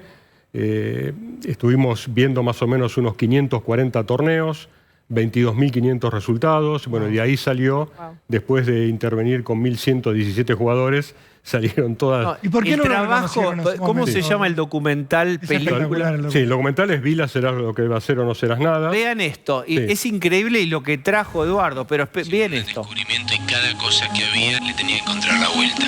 Vilas tenía la obsesión por ser el número 1 en todas las categorías que le fueron tocando y finalmente cerrar ese círculo siendo el número 1 del mundo. Mi padre siempre me dijo, las pasiones te van a llevar lejos. Así que yo me armé de pasión e hice siempre lo mismo. Y llegué donde estoy hoy. Pour ceux qui aiment le tennis, ce n'est pas la peine de le présenter. C'est le numéro 1, 2 ou 3, je ne sais plus, mais en tout cas, il est dans les très grands champions du monde de tennis. Vila llevaba ya unos 14, 15 años en el circuito y seguía codeándose con la élite del tenis mundial. Incluso había sido número 2 del ranking, por lo que todavía batallaba por su ansiado número 1. El trabajo tuyo, junto a tu esposa y otra gente más, es una cosa única, ya no te diría, en la historia, ¿eh? ¿Cuánto tiempo estuviste juntando pruebas para darle al ATP y reconozcan ese número 1 de Vilas? Sí, eso nació en el 28 de diciembre de 2007, cuando le dan el número 1 a Yvonne Goolagong, una tenista australiana, después de 31 años. Entonces dije, ok, acá hay algo con Vilas, lo tengo que buscar. Esperé sentado a ver si alguien lo hacía en algún lugar del mundo, nadie lo hacía, y comencé a investigar. Claro, el ATP no tenía todos los resultados, esos 22.500 y pico. Entonces tuve que buscarlos. Y no es que entras a Google y están, sino que tenía que ir a hemerotecas. Yo por suerte cubrí, bueno, para una cadena estadounidense durante 14 años el circuito. Entonces tenía muchos colegas que entraban a las hemerotecas de su ciudad, ¿no? Para conseguir esos resultados. Y los conseguí todos. Lo presenté al ATP, mi señora encontró a un matemático rumano, por suerte que nos ayudó. Escuche esto, encontraron un analista de sistemas. Sí, es un especialista en el software MATLAB y él, bueno, como que necesitaba la materia prima que eran los resultados. Rumano. Sí. Le escriben y le cuentan el sueño de ustedes. Sí, es increíble porque John Tiria, que fue su gran coach de toda la vida, es rumano y Vilas argentino, y también nosotros nos unimos, un rumano y un argentino, para lograr lo que fue, bueno, lo que estamos buscando ahora. Estamos en una etapa jurídica, no puedo hablar mucho públicamente del tema, pero seguimos con las acciones legales. ¿Pero por qué en su momento no se lo reconoció, Eduardo? ¿Cuál fue la esas son cosas que no puedo hablar de manipulación de datos. O sea, era muy precario el sistema en ese momento. Ya existía la computación, que uno dice, en el 73, 74 existía. Había una empresa, TRW, de la industria aeroespacial, que hacía, ¿se acuerdan? La sonda Pioneer del clima. Bueno, ella intervenía dentro del ATP. Pero claro, no llegaban todos los resultados. Faltaban, ruedas, primera y segunda rueda desaparecían. Había muchos jugadores que no recibieron sus puntos y Vilas era uno de ellos. De pronto, cuando uno empieza a investigar, ve los rankings no se publicaban todos los lunes. En el 75 se publicaron nada más que 13 veces. O sea, hay 39 semanas en blanco. O sea, vos estás haciendo tantos años después una reconstrucción. Yo reconstruí el día a día. Y para que reconozcan, ¿podés mostrar? Porque yo me estoy muriendo de ganas de que mientras conversamos... Mirá lo que trajo... Sí, esta es la raqueta, la uso con guantes, bueno, por un tema de cuidado, de preservación. Esta es la raqueta del US Open cuando Vilas le gana a Jimmy Connors el último punto, ¿no? Espera, que a ver que tome bien... ¿Año? 1977, 11 de septiembre. No es una como esa, es esa. No, es esta, es esta. Con esa gana el último punto para ser campeón. Exactamente igual. Las características. Miren esto, No sé si lo pueden captar acá. En este libro está cuando Vilas salta. Imagen icónica. Esta es la raqueta. Exactamente. Con esa raqueta. Sí, estos son libros que se los dejo, que los hice. Tiene 3.000 páginas, se pueden divertir. ¿Qué libro? Es una, digamos, estamos frente a un ser muy singular. Que sos vos ese ser muy... Bueno, tardé 22 años. Bueno, mostralo bien, Eduardo, porque es espectacular ese libro. Mostralo a la cámara. Sí, no sé, ahí, ¿no? Sí, Bueno, son 3 tomos. Sí. Acá está el segundo. Pesan 6 kilos, ese es el problema. Si querés, pasame uno. Ahí está, uno. Ojo que Lucía es el que se queda con los libros. Ahí está, vamos, Osvaldo. Bien. Y este es el de la Copa Davis. Bien. Porque todo el mundo en la casa dice, pero ¿cómo te quedaste vos con esa? No. Esto es algo que cuando él se radica en Mónaco, en diciembre de 2016, me dice, toma, me da la llave de la casa, hacete cargo. Mostrar la raqueta. Sí. Fíjate que Raqueta de madera, estamos Eduardo hablando, no algo- la pasa, la raqueta nadie la algo pone. que no existe. Fíjense, Se puso un miren guante esto en para vivo. tocarla. ¿Me pasás la raqueta? No. ¿Por qué? No. ¿Qué tiene? Los libros Que sí, es la como la raqueta no. Gioconda, no se puede estar Claro, detrás de un vidrio. Esta forma parte del tesoro, ¿no? Que va a ir a la familia. Vilas me dijo, bueno, cuando se fue, Tomás, te cargo, confío en vos. Me dio, 800 metros cuadrados con sus cosas, todas las vinchas. Él no usaba una vincha. Claro. Usaba 14, 15 vinchas por partido. Claro. ¿Esto de la Tengo la casa en donde vincha- Mar de Plata es o acá? Sí, eso fue en su momento. ¿Qué se va a hacer un museo con eso? Por ahora es inviable en la Argentina. Es muy caro hacerlo, o sea que no ¿Y está qué es la previsto. otra? La otra es final de Roland Garros de 1982. A Él ver. pierde con Mats Wilander. Ahí Vilas fue número 2 del mundo también. Y es esta, exactamente esta. Lo pueden ver en la foto, tiene la misma gasa. Esto es una gasa que se Es como usaba la antes. camiseta que se subastó de Maradona que estaban diciendo, ¿es verdad? ¿Es esa? Sí, bueno, Es esta es esta, sí. Incluso se puede ver, acá tiene todo el tema de plomo. Él usaba el mira. plomo en la cabeza, a él le gustaban las raquetas cabezonas para el saque. Contá, digamos, las características de esas raquetas que son más chiquitas en la circunferencia que las actuales. Esta es la Accenture B24 porque es 24% más grande que esta, ¿no? Que Vilas la usó en el 82 porque hacía más tenis de ataque en el 82. Esta no, esta en cambio encordado de tripa, por supuesto roto porque la tripa se rompe con el paso Contá, del ¿qué tiempo. quiere decir de con la tripa? humedad. Es de ¿Qué es tripa de- animal. Puede ser de vaca, de gato. Hoy todavía se usa, hoy es un híbrido. Federer usaba mitad de sintético y mitad de tripa animal. Mirá. Hoy, Vilas en ese momento era todo tripa animal. Y también acá se ve el grafito, acá arriba, esto negro, que es mucho más ancho que el que usaba las raquetas comerciales. Él le gustaba mucho más peso. Y esto es increíble, porque él dijo que se me rompió el plomo en el último game, y acá está el plomo roto. Wow. O sea que esto pesaba 7 gramos. O sea, él quería 7 gramos más. ¿Por qué? la cabeza. Para explicar, ¿cómo Esto impacta claro. tener 7 gramos más en la raqueta? Y en el saque se llama raqueta cabezona, o sea que tiene más peso en la cabeza para que entre mejor la pelota. ¿Cuándo es que No, Vilas siempre. pierde con alguien que usa raqueta de doble encordado? Eso fue también Es en el una- 77. Usaban esta y alguien le apareció con una raqueta con doble encordado. Y Linastase, el rumano y Linastase, apareció en Aix-en-Provence con una raqueta de doble encordado que se prohibió. Eso fue un domingo. Claro. Se prohibió el lunes.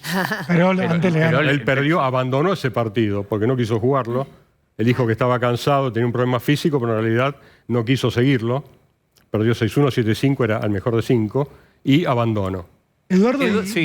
Vilas guardó qué tipo de raquetas además de estas dos? ¿Hay más? ¿O él solo Sí, guardó sí, sí. específicamente estas No. que tienen esta historia que nos Claro. estás contando que son Lo muy que es significativas? increíble es que él después del último game de cada mayor, que forman parte del Gran Slam, de cada gran torneo, se sacaba todo, la vincha, la muñequera, la remera, el calzoncillo, el shortcito, las medias, las zapatillas, la guardaron en una bolsa junto con la raqueta, cerró esa bolsa, o sea, él ganó 4 majors. Había 4 bolsas y la bolsa del Master del 74, en Melbourne.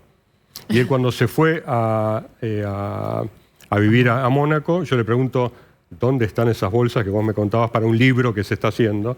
Que lo hice junto con él. Y se están arriba, en un depósito que tenía. Bueno, fui, estaban en valijas, estaban las bolsas, las encontré. Él nunca más las abrió. ¿Qué sentiste vos Se abrió nunca más. cuando Las abrí ibas y me subiendo sentí- esa escalera Me y sentí abriste? Harrison Ford, Indiana Jones. sí, abriendo... Sí, Indiana Jones. Que, La bolsa hagamos que ha perdido. dale, contá No, cómo fue fue eso, porque exactamente uno igual. entiende lo que te va pasando a vos, que ni siquiera se puede... Trata de tocar la raqueta... No. Basta de amenazarlo, Seigman. No, pero es Super porque perversión. Estoy mostrando la relación de Eduardo con Vilas y con el Sí. tesoro. Sí, esto está en las copas de Roland Garros, del US Open, de Australia, está todo. Él ¿No guardó- se llevó nada? No, eso está todo en la casa, eso va a ir a un depósito, eso forma parte del Tesoro 1, digamos. ¿Por qué te elige a ¿Por qué vos Tesoro 1? para confiarte el tesoro?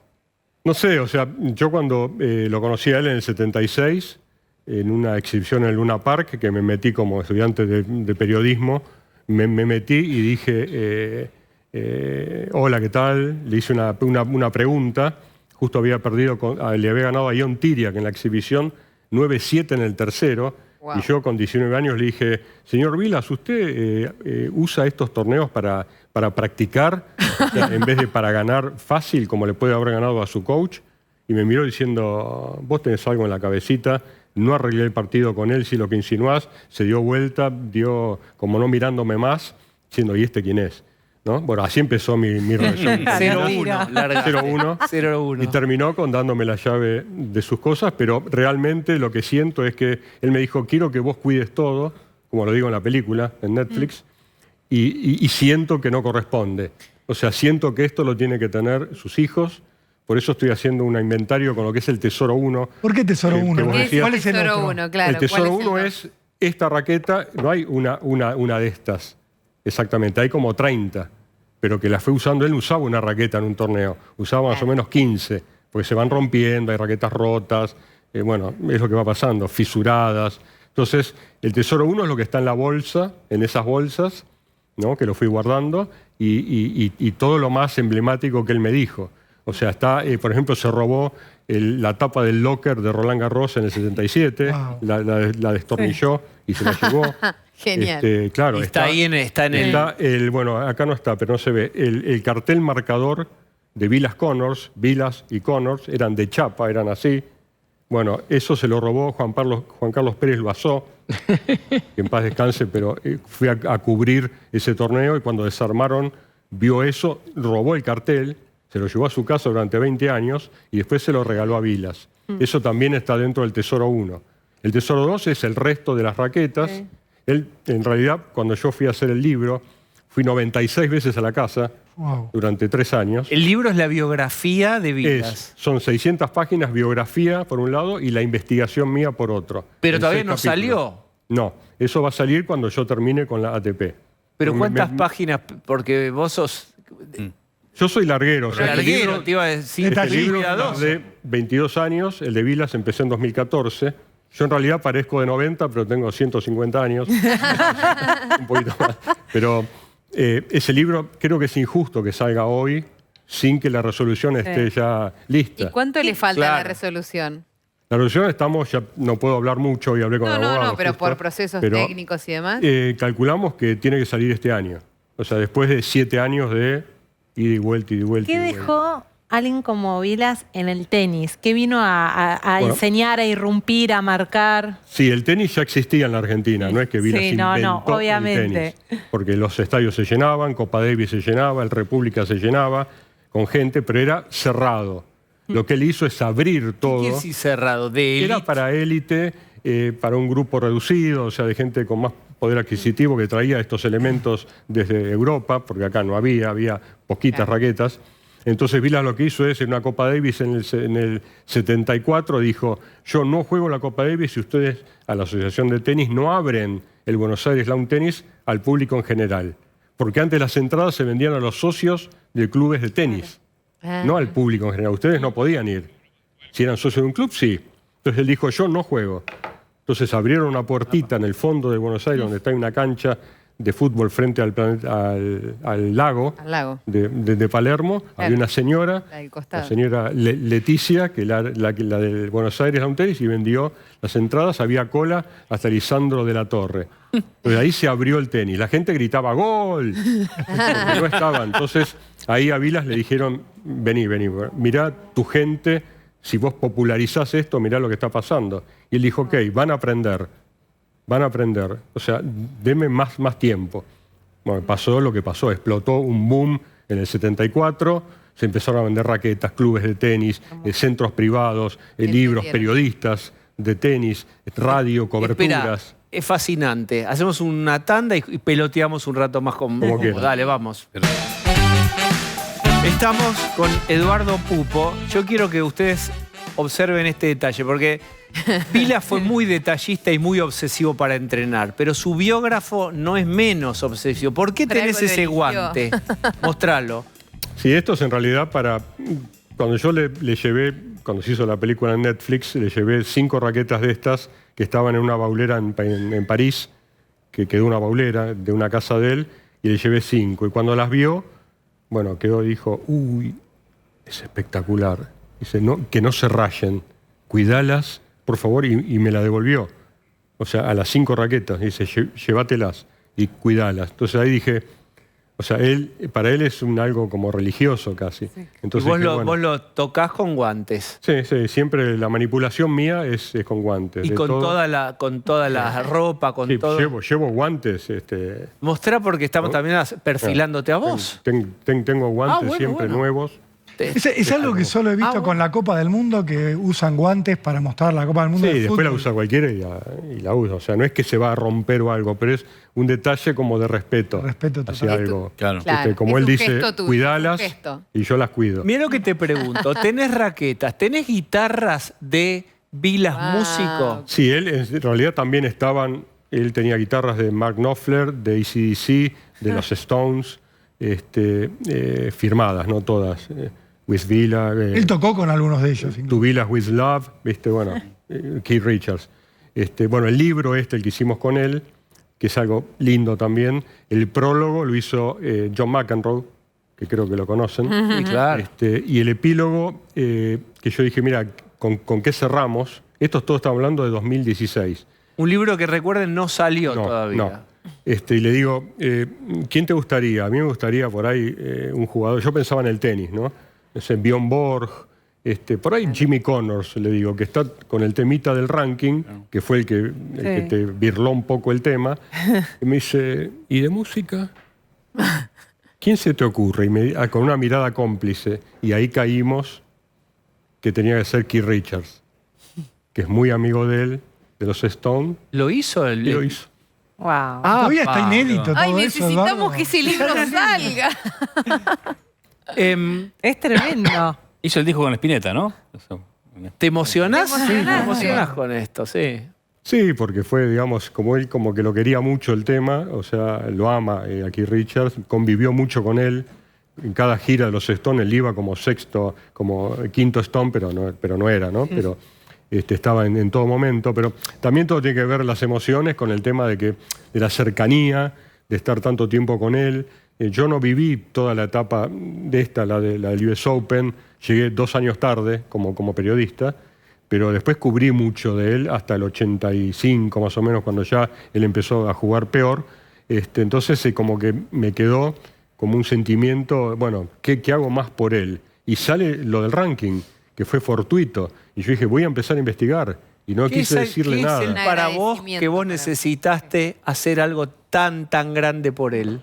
Creo que fue esa unión cuando él me valora, o sea, como periodista. Él tenía estos libros en su casa, que yo se los mandé con la dedicatoria y todo. Y cuando me dice, vos tenés que hacer el libro de mi vida, en 2014. Y me agarra así como del hombro y me lleva hasta su sala de las guitarras, 45 guitarras eléctricas. Wow. Y ahí yo miro las guitarras y digo, wow. O sea, son guitarras, sí, me las regaló esta Keith Richards, digo, bueno, ok. Y dice, y mirá qué hay ahí. Y estaban estos libros. Entonces, mira, si hiciste estos libracos, tenés que hacer el libro mío. Vos estás habilitado. O sea, él tenía todas como manías, ¿no? Era acumulador, obvio.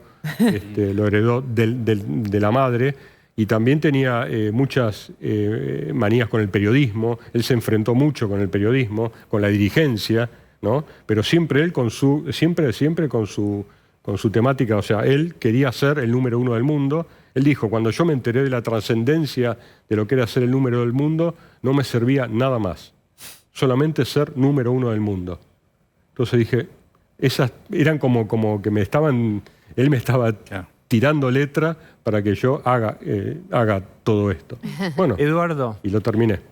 Bueno, fue un placer charlar con vos. Por favor. Increíble lo que tenés. Recordemos el nombre del... Eso ponen Vilas en Netflix y sale. Ahí, y el libro, un estimativo de cuándo podría salir. Es 45 días después de que ustedes lean en los diarios de que terminó esta historia. De que nos lo vengas a contar acá. Bien. No, y después el libro es un libro, lo hace una empresa, una editorial a nivel mundial, en todos los idiomas.